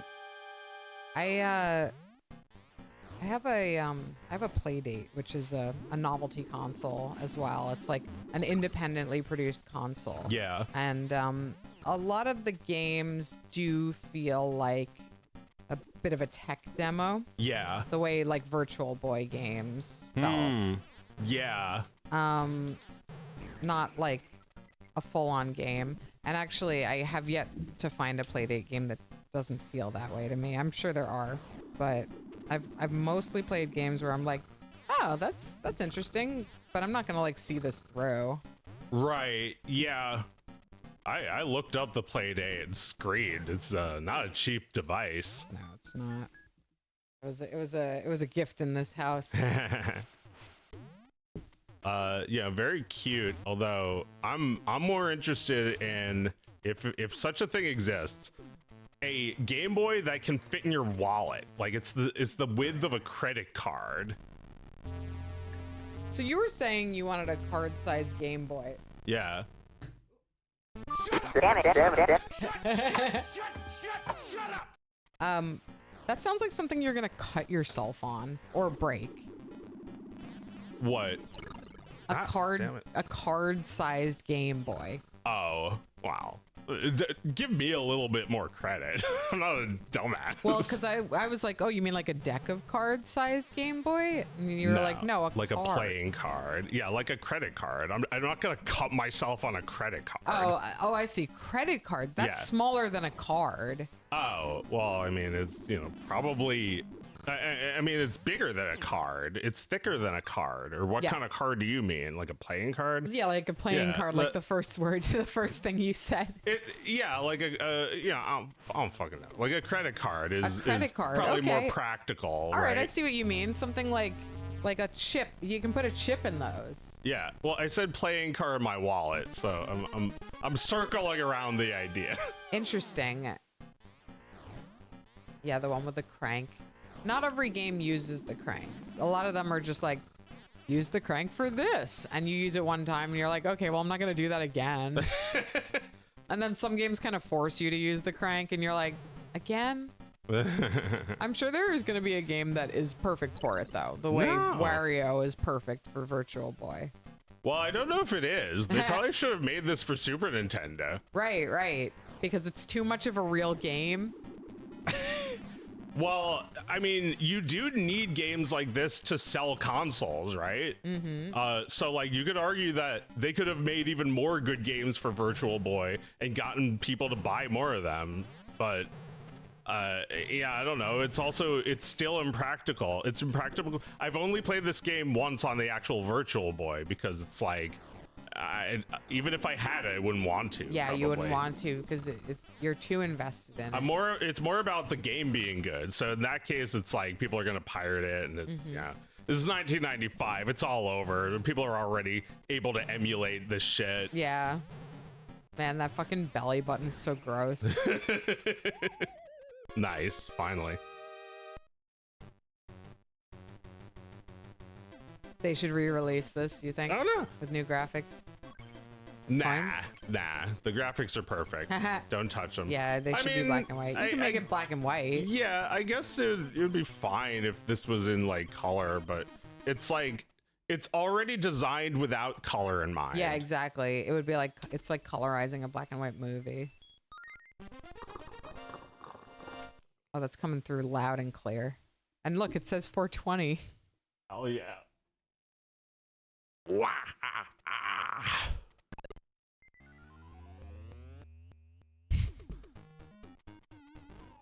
Yeah, I'm not sure what team made this, but I'm gonna guess it was Yokoi's team. Right, because they made the Wario Land games for Game Boy, so they probably made this one too. Those little bats are so great. Yeah, they're cute. Big wide mouths. Hell yeah. Just give the option for original graphics. You really want this. Color graphics. I'm against it. Oh wow, look at me. I'm rich. Wow. I'm against it because look at that. Just look at it. There's no color. It's beautiful. It's beautiful. Yeah, it's beautiful. Well, I also didn't think Bone should be colorized. Wait, was it not in color before? Bone originally, it's all black and white. It's perfect black and white. Okay, that's different. Yeah. I feel like if that's the case, then I should read it in black and white. Yeah, Scott Pilgrim too. You should read it in black and white. Okay. Yeah, I mean, there's nothing wrong with a little color. It's just like, if that's not the first time you saw it, you're going to be like, wait, something's off. But that's not the first time it was made, you know? It wasn't, yeah, it wasn't made that revised way. with color. Right. Color was thought about afterwards. And you know how I hate revisions? I hate the author coming out of the grave to say just one more thing. When they made, okay, so I have to say this. Imagine if they colored mouse. Sorry. If they colored mouse. Yeah. First of all, Tataka is a genius. I love his music. He's the best. But I hate his voice in the remake of Yoshi's Island for Game Boy Advance, which I was playing in your house the other day. Loving the game, but hating my life because... Oh no. Like, Yoshi didn't need voice clips in that game. That's Tataka's voice? That's Tataka's voice. So like, yeah, no offense against him because I do like his Yoshi voice, but just not there. Yeah. Yeah. I agree that his voice is like a canonical Yoshi voice. Yeah. But yeah, it shouldn't be going. Yeah, it's cute. I like it in Yoshi's story, but it was different. Yoshi was a baby in that game. Yoshi is a mother in Yoshi's Island. Yeah, that's right. That's right. Yoshi does not make baby noises. That is the author coming back to life. You're dead, guys. You're dead. Yoshi takes care of a baby. He doesn't personally go, Yoshi, baby. No, not when he's taking care of a baby. He's just like, boing. He's just, cartoon sounds like that. He's stoic. Yeah, no, you need that. You can't reinterpret the character after you've made the thing. It's like companies do this garbage because it's like strengthens their brand or whatever. But I don't. To make Yoshi more like Elmo. You might be onto something. He is a bit like Elmo in that regard. This was like 2001 or 2000. Yeah, maybe a couple of years after the Elmo craze. Long enough to make a video game. Yeah. Oh, hold on a second.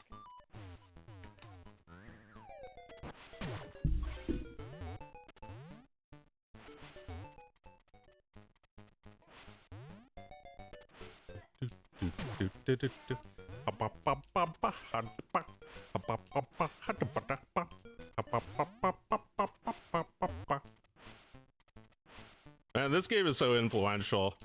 Well, I guess just to the people who made Anton Blast. But that's still pretty influential because Anton Blast is an entire game that was inspired by this entire game. Like this game barely registered because nobody had the Virtual Boy. But as you can see, it's a really good game. And motherfuckers like the Anton Blast team did not forget. We didn't. This game did not get past us, even though the Virtual Boy was obscure. Something about that seems significant. That they made kind of a tribute to this game, because it's like, how else do you tell people that you have to play this game? It's like, Anton Blast is good, but it's not this game. You have to play this game too. If you're a fan of Anton Blast, you'll probably play this game anyway, or you probably play it 30 years ago like me. Wait, 30 years ago? Jesus Christ! Anyway. Anyway, that's a long time to hold on to an idea. I'm mostly talking about like the mechanic of jumping into the background. Oh, I didn't want that. Actually, that's pretty cool. If you, oh my god! Yeah, I forgot this. It's like Kirby, where like if you get two powers, they combine. Holy shit. I have the bird and the dragon, and together they made like a bird dragon. I have wings of fire.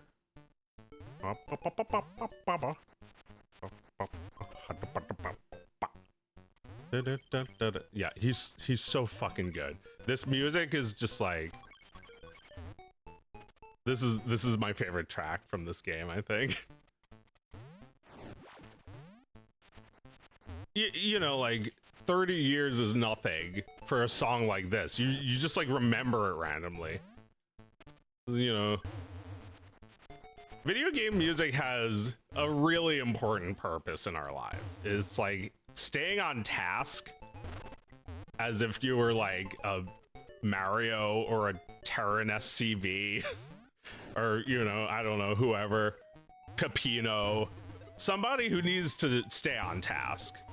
It's like, you really do. I really use video game music in my life in a way that's really helpful. You know, it's like, you never get anything done if you're not doing it to some rhythm. You don't even realize how often I listen to the Meridia, or not Meridia, the Brinstar music. It's like Fred does this too on his stream. He's got the like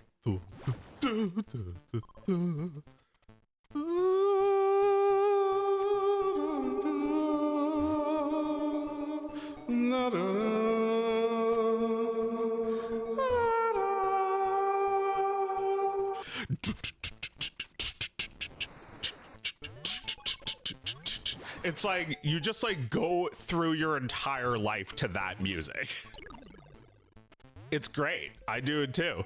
I spend my entire life listening to that song. Just like Samus, because I'm fucking lost in that game. Although this game, I'm very grateful for how well this game is designed. I'm not lost at all. It's very easy. I mean, it's not like a super easy game, but it's, you know, it's like there's a difference between easy and like straightforward. Like a game that has challenges, but you never don't know where you're going. I don't know. I guess I take games. I play games to take breaks, so I don't really like thinking very hard. No, you don't like thinking. You like thinking about things. Yeah, things that I can control, things that are completely imaginary. You know, like owning a mega yacht or something. I'm thinking about things. Dad Rock Enjoyer came in late and was like very confused about how you suddenly had a reverb machine. Welcome to the new Thingus. Welcome to the next chapter of Thingus. Yeah, they must have come in. I was just like mid, like I was just singing. Oh shit. I was talking about how I listened to that Super Metroid Brinstar music so often. Oh yeah. Like while and Fred does too. On his stream he has like a slowed down version of it playing in the background. And like that also that one from Final Fantasy VII that's like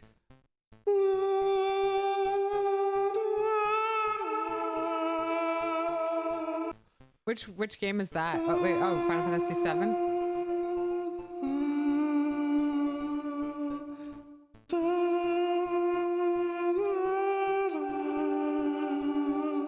When is that? Yeah.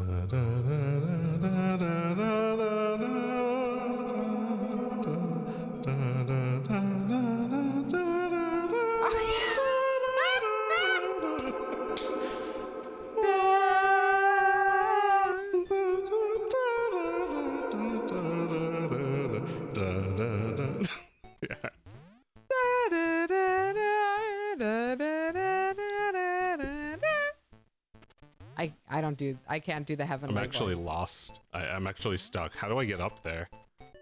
Wait, I have an idea. That'll do it. Die. Yes. Automatic pause. Oh, maybe because I was idling. But anyway. Meredith had to defeat an intruder. Like Toonami the intruder. You remember that? Wait, intruder. What was that? It was like a Toonami week-long event. It's like you play like online games, like flash games, and like you follow along while watching Toonami, and there's like cutscenes of Tom. It's like the absolution has an intruder, so Tom goes to investigate and he dies. It's like this was like just like the framing device for Toonami, which was like anime and stuff. Is that like when they got rid of Tom and they replaced him with Moltar? They no, Moltar was first. They had like a 3D Moltar originally. I see. You're talking about an era of Toonami where I didn't own a TV. Oh yeah. It must have been right after you left, because like yeah, like I feel like I remember describing this to you and you were just like, huh? Yeah, I was not following Toonami. I didn't have a TV in my bedroom with Toonami on. That's funny. Yeah. I mean, you had a DVD player with a a PS2. Yes, that was my entertainment, and like videos from the library at my school and Oh, shit. I see. I was supposed to go this way. That's why I was stuck.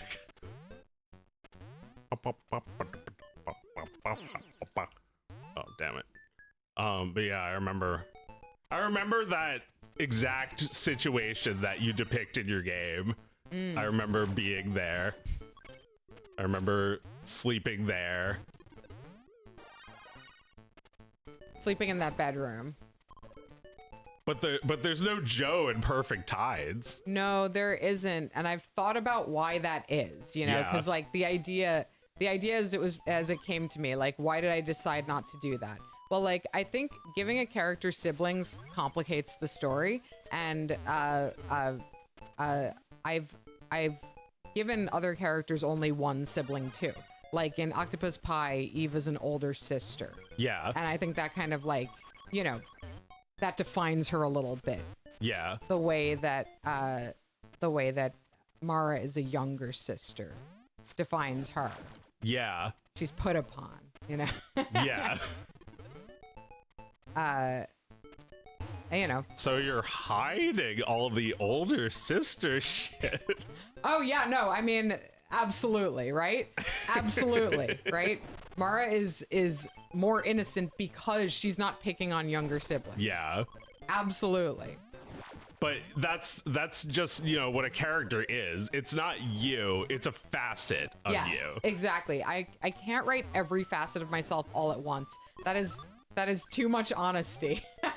Well, I have to focus in. Well, I realized that Audrey and Victor also don't have older siblings. It goes the same. It's the same thing with my work. We're exploring, lying. Well, you're exploring a relationship with a twin sister That's and true, nobody yeah. else. A twin sister and mom. Yes. And yeah, absolutely. They're not younger siblings. They're just the only kids. Yeah. Very different. Eliminated. Well, yeah, I mean, like, I feel like their personalities are also based on all four of us, the negative and positive traits of us.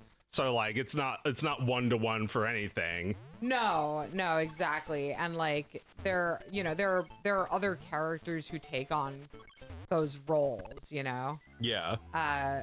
but yeah, it's not like the family dynamic of the character because you're trying to focus on like one family dynamic in particular. Maybe that's, yeah. I think, you know, if you were writing about four siblings, you would need to constantly be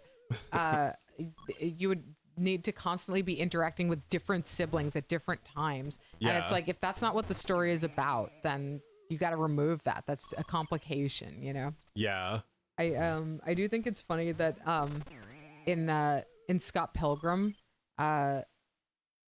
this won't spoil anything in Scott Pilgrim if you're planning on reading the comic, but in like I think the last issue or close to the last issue, he bumps into somebody who he doesn't recognize at all and thinks is evil, and it turns out to be one of his brothers. And and he has like a sister who's a character. And then there's just another character who's his brother who doesn't exist at all in the comic. And he's like, "Scott, I'm your brother."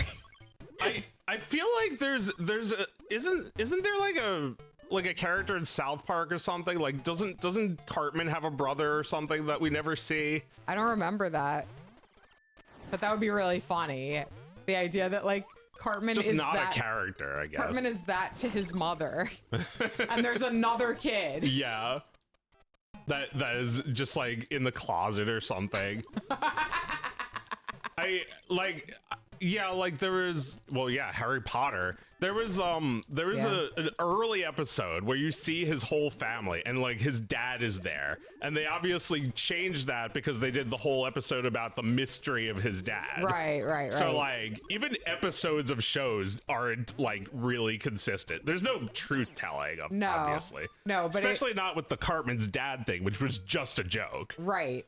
But it would be super funny if like it was canonically true that Cartman has a brother and he's just not a character on the show. Yeah, I forget exactly. I know they're like, I know that Kenny has a brother or something, right? Doesn't he have a brother? That sounds right. I think Kenny is from a family with like a few siblings. Yeah. And you just like, the show barely wants to enter their house because they're poor. They're just right? in the background, these characters. Yeah. They exist as people in the show, but they're just not characters. Yeah, no. I mean, like, Stan's family is much more prominent, and like Kyle's family, but like mostly Stan's family, right? Yeah, I mean, Stan has a big sister that you see pretty often. Mm-hmm. You know, like that's a character that you don't forget. She's got her own catchphrases. Yes, and she's got a great, like, really funny design. Yeah, like her big headgear braces. And there's a lot of slapstick where she like beats the shit out of him. Yeah, I don't know if they kept that up for much longer after the first season. But you know, that there was a lot of slapstick early on, like kicking the baby. Yes. But yeah. What else? Was there any like Rugrats babies that are just not characters? Not characters. Like does Susie have siblings? Maybe. Although they're all focused on slightly. I feel like they're all treated as like, you know, they could all be one of the main cast if they wanted. If they wanted. Yeah, I mean, actually, that's my favorite thing is when like even the side characters have a lot of stage presence or personality. Uh-huh. Yeah, like Susie had like, she had the older sister. She had like the brother that plays the prank on them. Mm-hmm. Yeah. And then there was like the other kid who was like in on it. Right. Yeah, and they're only in like 1 or 2 episodes. Yeah. You don't have to bring him back for them to be good. No. Well, like, but it, you know, it's sort of like texture for Susie, because Susie's role is being like an older kid who is, you know, perhaps as misguided as the rest of them, but is not a mean older kid. Right. She's the only one who protects them from Angelica. Yeah, she's nice to the babies, but like, you know, you see those kids all the time, and a lot of the time they do come from like homes with siblings. Yeah. Or like place, you know, they come from like a life where they have to interact with children of different ages, and they're not an asshole about it. And Angelica is like, you know, she's a bigot, you know, she hates babies. Yeah, although like, you know, like Tommy and also, you know, your son, I've observed this when they see another kid, they just is like they recognize another citizen. It's like, oh, hello, citizen. Can you tell us how to get to or whatever? He lost his cat. You know, Oscar. He says to these people who I didn't even want to make them feel bad by telling them that I lost my cat, but it's like, oh yeah. He you know, he sees a woman walking with 2 kids. It's like, hey, look, kids. It's like he can talk to these people. Oh yeah. Although that's basically everyone at this point. I had to have a conversation about strangers with him after we watched Pinocchio. I was like, here's a good opportunity. So a lot of people seem friendly, and they may very well be friendly. And if they are friendly, they will understand if you tell them you are not going anywhere with them and you're going to talk to your mom and dad right now. You know, like we needed to have that conversation because he really will talk to anyone. Yeah, he's always campaigning. Yeah. So, yeah, a little bit of that. Hi, diddly dee, an Oscar's life for me. It's great to just trust everybody. No. It's great to be loved universally, and Oscar's life for me. Yeah, he's a real boy. Yeah. And he, you know, Pinocchio, the movie ends and then like he becomes a real boy, and that's when the problems begin. Oh yeah, now Geppetto has to actually raise him.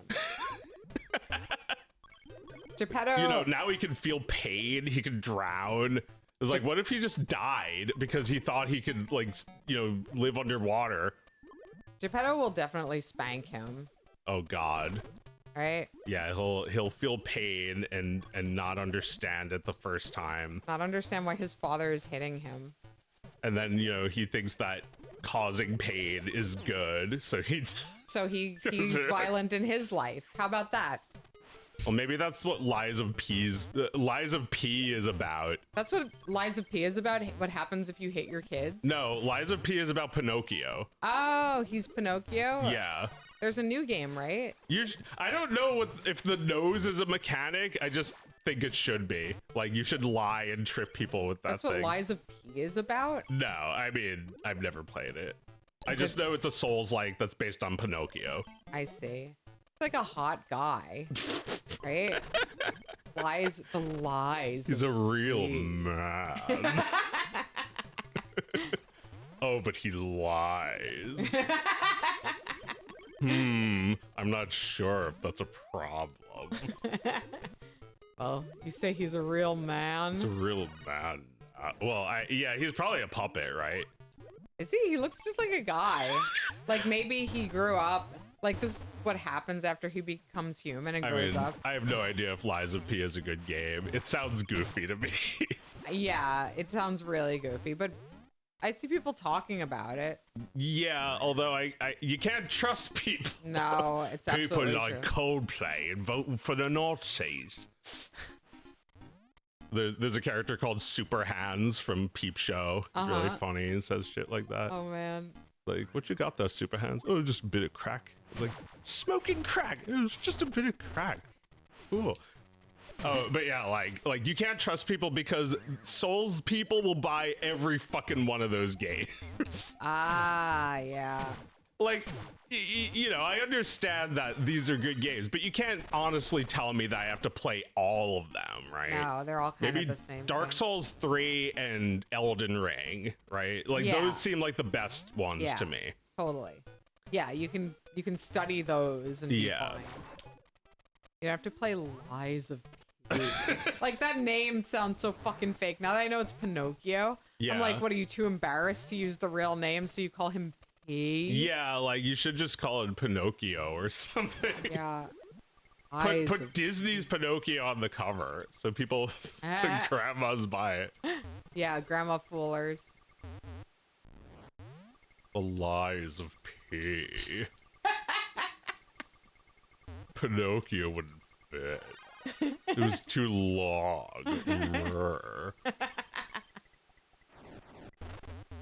But yeah, there's also a game called Mortal Shell, which is really just like a Dark Souls fan game, basically. I see. I mean, it doesn't look bad. It just does. It's like it doesn't have the like fleshed out world of the Dark Souls games. It's a little bit more stripped down. I see. Yeah, I don't need to play a lot of those games.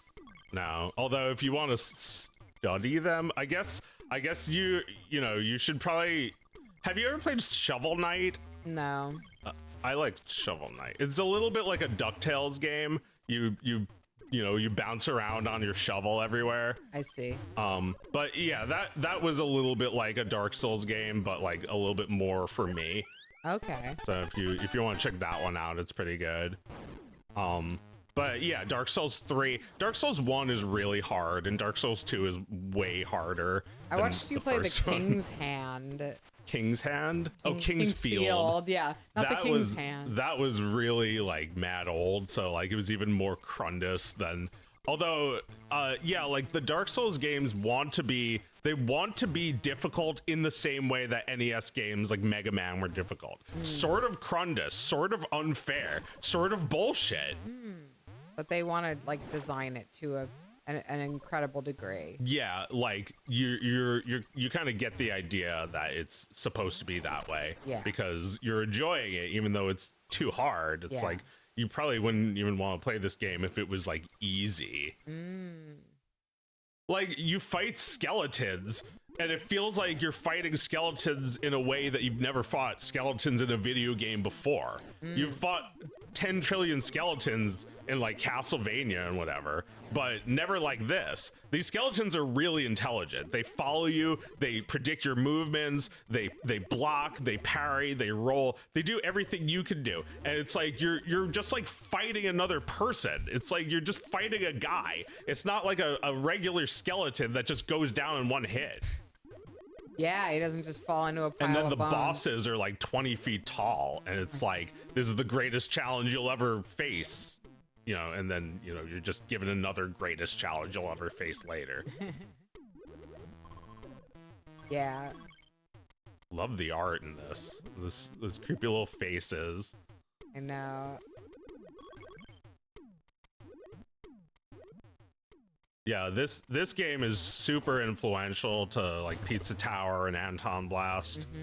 They you know, they really must have missed this kind of thing, that it's like it's been 30 years, but you don't forget, even though this is kind of an obscure game. Yeah.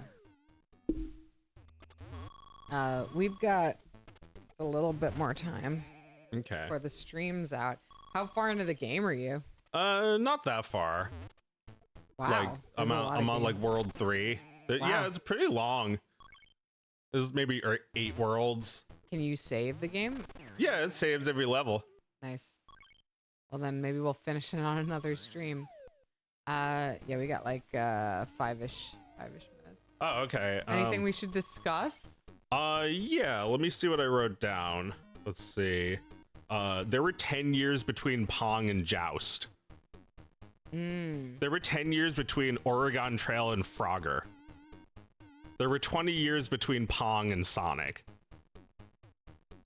Just some fun facts. Oh yeah. I want to talk about Deltarune a little. I've been really enjoying it. I wrote down the new Deltarune feels like the Three Stooges for NES. It's a little like that. You have 3 guys, and there's a lot of like mini games. It's just like last time I was saying, oh yeah, it's really funny, but after that, I played like an hour, and then I played like another hour, and then it was like the thing I was expecting, that feeling of being trapped in the game. And it was like, it was so scary. I was terrified. But that was my favorite part. I just wanted to, bring you up to date with my emotional state playing this game, because I felt like it had delivered the thing I was expecting, but not when I was expecting it. That sounds wonderful. It sounds like a great experience playing games this week. Yeah, having a great time. And I'm only done with half of it. There's another chapter.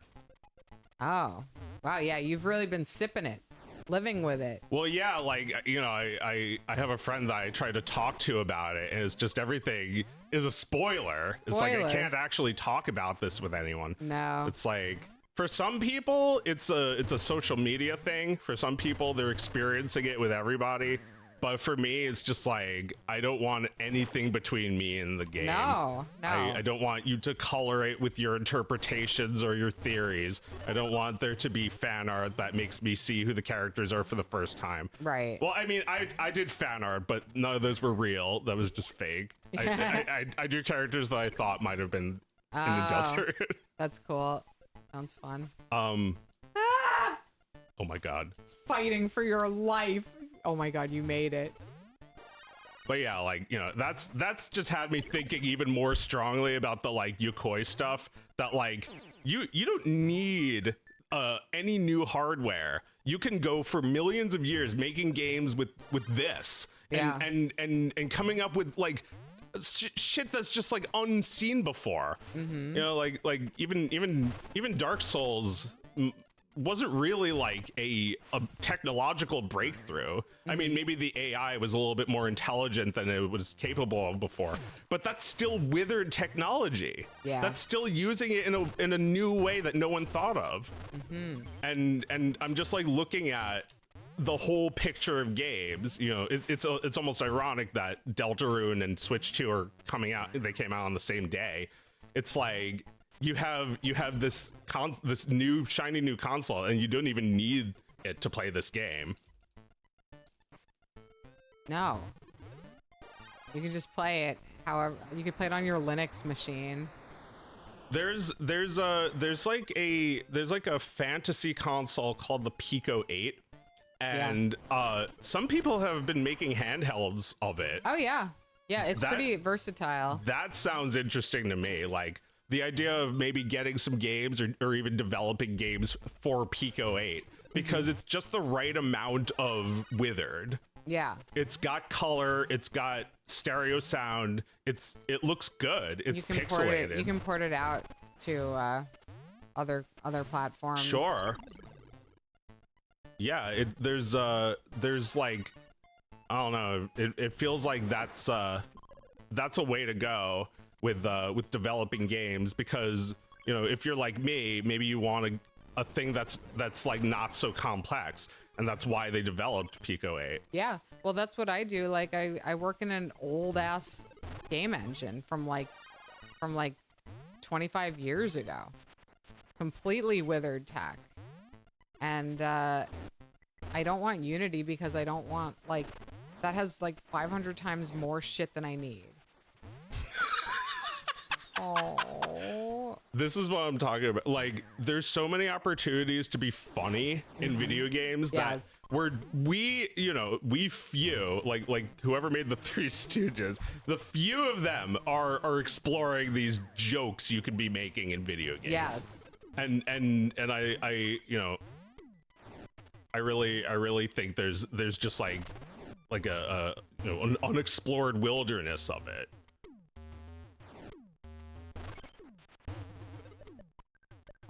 I think you're right. I think give people old tools that are just sure to work or sure to be supported, because there's a community that makes sure that they stay supported. That's where you're gonna make your shit. Yeah, and like your first thought might be that it's like, well, you kind of need new technology to inspire new types of play, but that's, you know, that's not necessarily what they've been doing. Nintendo, they have been inventing new stuff like the Wii and the Wiimote and stuff, but like while doing that, they're still going with something that's like incredibly withered and old, and like you know, like even back then, like something like Bluetooth was discovered, it was known about, it was like, you just need to think of to put it together this way. It's not actually new technology, and I feel like making new technology might be the mistake.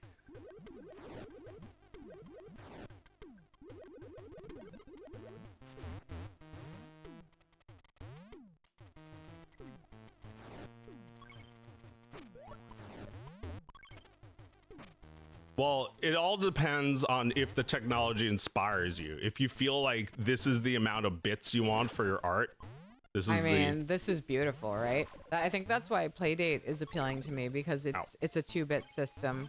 You can make shit that looks like this in like beautiful high resolution. And then like the limitations kind of force you to do stuff like that dithering effect. It's like you wouldn't even have that otherwise. Yeah, exactly. Oh my god, those guys are so cute. Yeah. Nice. Oh shit. Ah! Yeah, they're adorable. I love the art in this game. It's like you can't tell me that it needs to be remade. It's perfect. Really very perfect.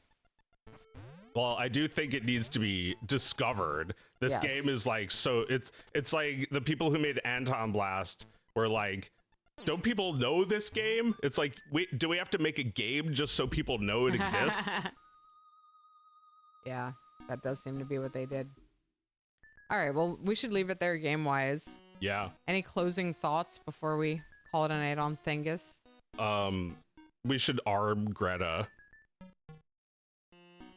We should give Greta the bomb. How dare you!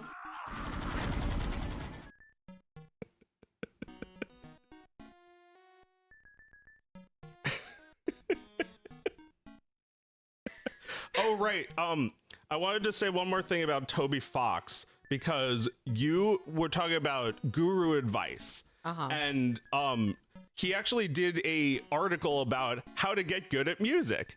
But it's also like most of the advice is just do it.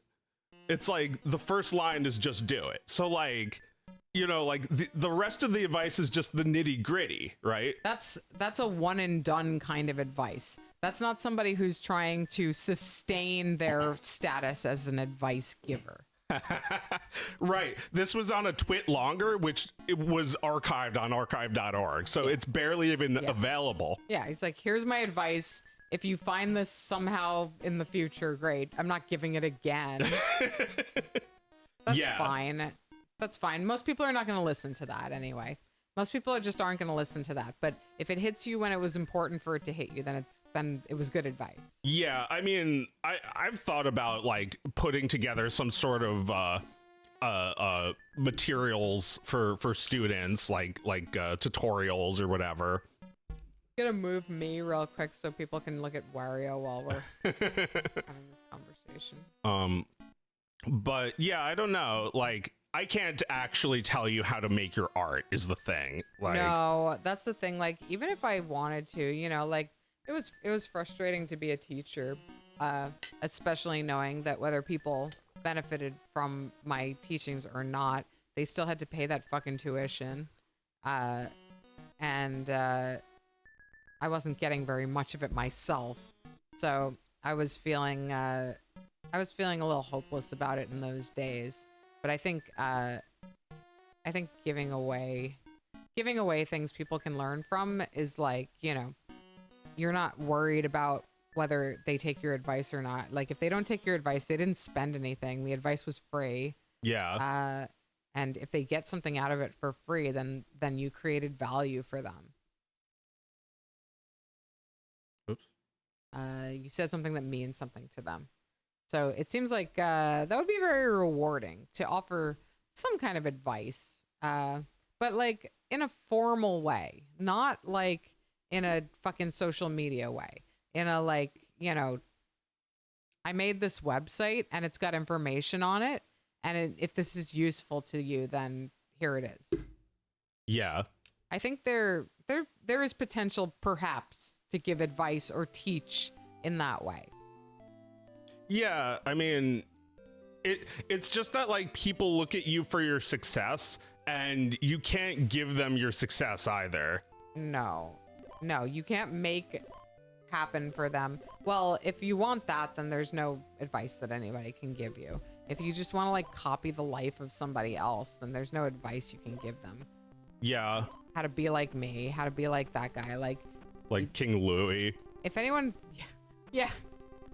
If anyone tells you that they know how to make that happen, then they're fucking lying.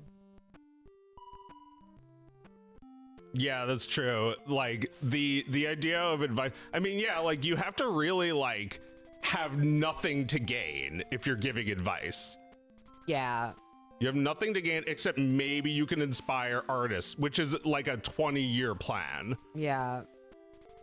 Yeah, that is a 20-year plan. Yeah, like, you know, is somebody gonna say that you're a jerk for doing that, for like inspiring someone to make their own great work just so you could enjoy it? I'll just say like, well, let's wait 20 years and then we'll see who's right. We'll see who took my advice and benefited from it. I'll see you in 20 years. Or you'll see the disaster that your advice caused. Yeah, the Hitler that your advice bred. Well, I mean, you know, Hitler should have taken my advice. If only you were there to give it to him. That's what he needed, a good male role model. Yeah, sure. And, you know, an artist that knows what he's talking about.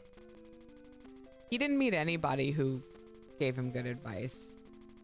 He was so put upon at art school. He couldn't get anyone to sit with him at the fucking cafeteria table. Yeah. He would go over to a cafeteria table and be like, debate me. And they'd be like, no, go away. And he'd be like, everyone is under control of the communists. Like, that's how his fucking mind worked. He never found somebody who was like, Adolf, I'm going to give it to you straight. Never. Everyone was always like, get the fuck away from me, weirdo. Everyone's so mean to me. Every woman rejects me. It's no good. Yeah, Wario never has a girlfriend, does he? Oh, no, he does. His brother, Waluigi, doesn't. Oh, I see. It's not even his brother. Waluigi doesn't exist. No, That's not why real. he's mad. He Not doesn't. real. Yeah, he's not real. He's not playable. He's just like a, you know, a copy of a copy of a copy. That people felt like strangely fascinated by. Yeah. It's the only reason anyone talks about Waluigi. Yeah, yeah. Waluigi is funny to dress up as because then you can do that voice. No one like me. It's not fair. Everyone cheater. Except me. I feel like if I met Charles Martinet, I would just do that to him and see if he does it back. Like, Well, are you going to meet him at too many games? sure. All right. Well, I guess we'll see. No, I'll be too nervous to go up to Charles Martinet and do the voice. Do you dare me to? Yeah. Yeah, I dare you to do it. All right, then I'll do it. No one like me. It's not fair.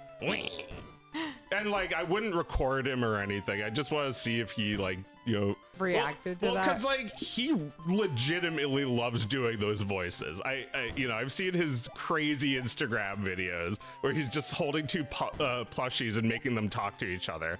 It's like, he likes it. I feel like if you just engaged him in that, he would probably like, you know, he'd probably blow you away with like doing his own version of Waluigi. I think you might be onto something there. I think if you go to the show and you look for the right opportunity, you could approach Charles Martinet and go, "Wee, nobody like me," and he would like that. I hope so. Because it's happening.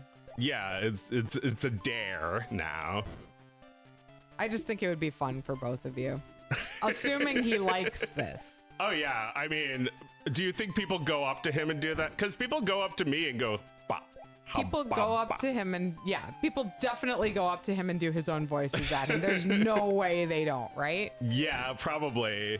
It's like, Mario. Like, they're probably like, hey, look, kids, Mario. What? Mario. It's like, whoa. Yeah, absolutely. Well, like if Oscar goes up to him, he's gonna do a Mario voice. Oh, yeah. I hope we all get an opportunity to riff with the real Mario. The real Mario. It'd be so fucking sick.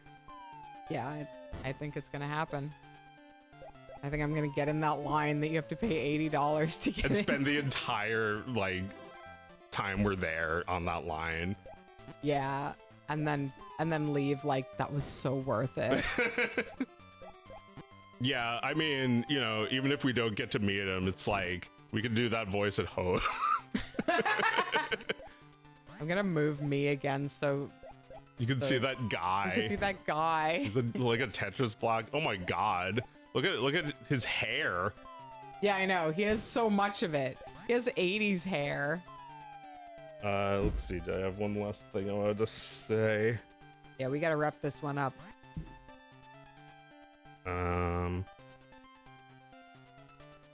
Let's see.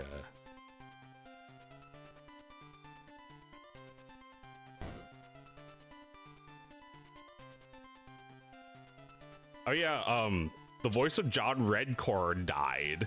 Okay, so I haven't heard anything about that since I saw that Facebook post where it was like his husband describing what happened. Yeah. And the way his husband described it, it sounded like it was just like straight up a hate crime by like homophobes. Okay. What if like I didn't see it in the news or anything. Really? Did you? Well, I don't know the difference between the news and just like people in a Discord chat being like John Redcord died. Okay. So is that what you heard? Is that the story you heard? Yeah, I heard that it was a guy who'd been bothering them for a while.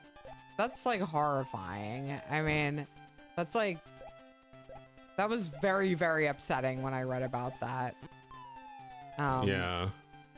Yeah, that's like really fucked up. They announced a new King of the Hill, and then like a few days later, that happened. God. And was he in the show? No idea. Jesus. Yeah, really fucking sad. Wish it hadn't happened. Yeah. Well, we can't end the show on that. Well, you know, I've been watching home movies again. Mm-hmm. So fucking funny. I gotta go back and watch home movies because now I'm definitely like Coach McGurk age.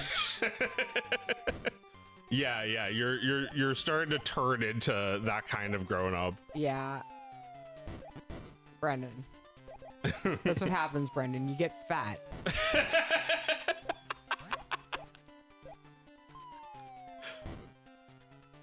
Yeah, like the way he's like yelling at Melissa because he's like I got insomnia, I can't sleep. She's like, have you tried just like lying in your bed and relaxing? He's like, wow, that's just great, Melissa. You know, I think you should give seminars. You'll make $1 million. Hey, everybody! Melissa cured insomnia. All you have to do is lie in your bed. It's like, I'm sorry, Yeah, Coach. I was just trying to help. Oh my like God. every other woman in my life. Oh, fuck. Oh, fuck. That's so fucking sad. Coach McGurk. Yeah, like the riffing with like Melissa or Brendan is hilarious. Yeah. But there's never Jason because he voices Jason. Oh, I see. That's funny. Yeah, so it's always just the three of them riffing and like coming up with shit. It's so fucking good. Yeah, that's really fucking funny. Home movies. I was like watching it and realized like how influential it was to me. Like I used to like really think I was making something just like that. It definitely like, you know, it does like the magic thing with animation where it just like plays to whatever strengths are available. Yeah. In this case, like no money is available, but like a bunch of people who are really good at like improvising scripts together is available. The creator went to like music school and likes to like, you know, make like genre music and shit for his own, you know, his own cartoons. Yeah. Like that goes a long way right there. Oh my god, it's like the soul of the show is just like the music. Yeah. And the comedy. But I mean, also I think the art is good. Like I was watching the camp episode where they like went to Flash. Yeah. And the art got a lot better. It's like it also like the art being good makes the comedy better. Yeah, totally. Like the way the characters look is important. Yeah, and like it's cheap. It has like the characters wear like sleeves Yeah. that go all the way over their fingers. Yes. And yes. like their shoes, like they just wear onesies. Yeah, they're all in pajamas. But like, yeah, like that's not what's important. What's No. important is like that the music is so good, the comedy with the script, which is not even really written, is so good, No. and the artists will just like fill in whatever blanks they want to. Mm-hmm. They'll have like it'll be almost kind of like YouTube animations where they like take an audio from a podcast and animate to it, and they're like coming up with their own little like background gags. And like Home Movies does that too, where you can tell that the artist came up with it after the fact. Yes. Yeah, no, I know what you mean. You didn't like when they got rid of the squiggle vision? No, I thought it got better after they changed it up. It did look better. Yeah. I feel like that style feels more natural now. That I feel like more of the show has been made of that, and the show got better too. I thought Yeah. Yeah, it did. it got a lot funnier. You met someone who worked on Home Movies, went to your school. That's cool. Nice. That's cool. I saw Brendan Small at an NYU speaking engagement at like Tisch. I think he's an alumnus of Tisch, and he was he might have been promoting Metalocalypse, Yeah. but yeah, he was like, you know, in talks with somebody else in front of an audience. It was awesome. Cool.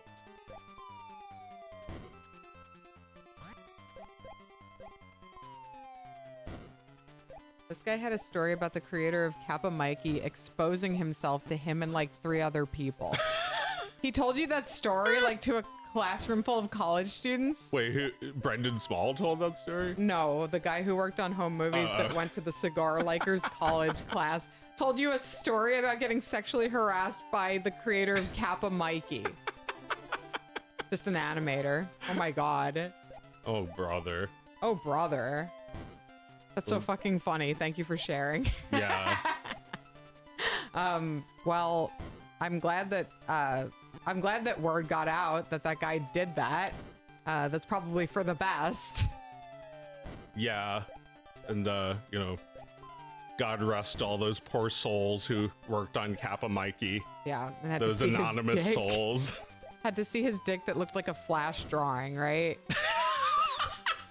His dick was a different art style from the rest of him.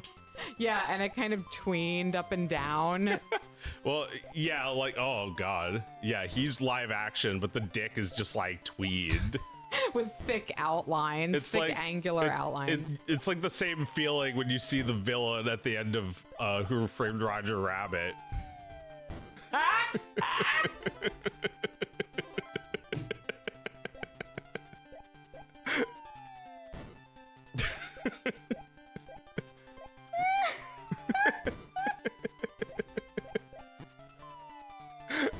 Remember when I fucked your brother and it sounded just like this?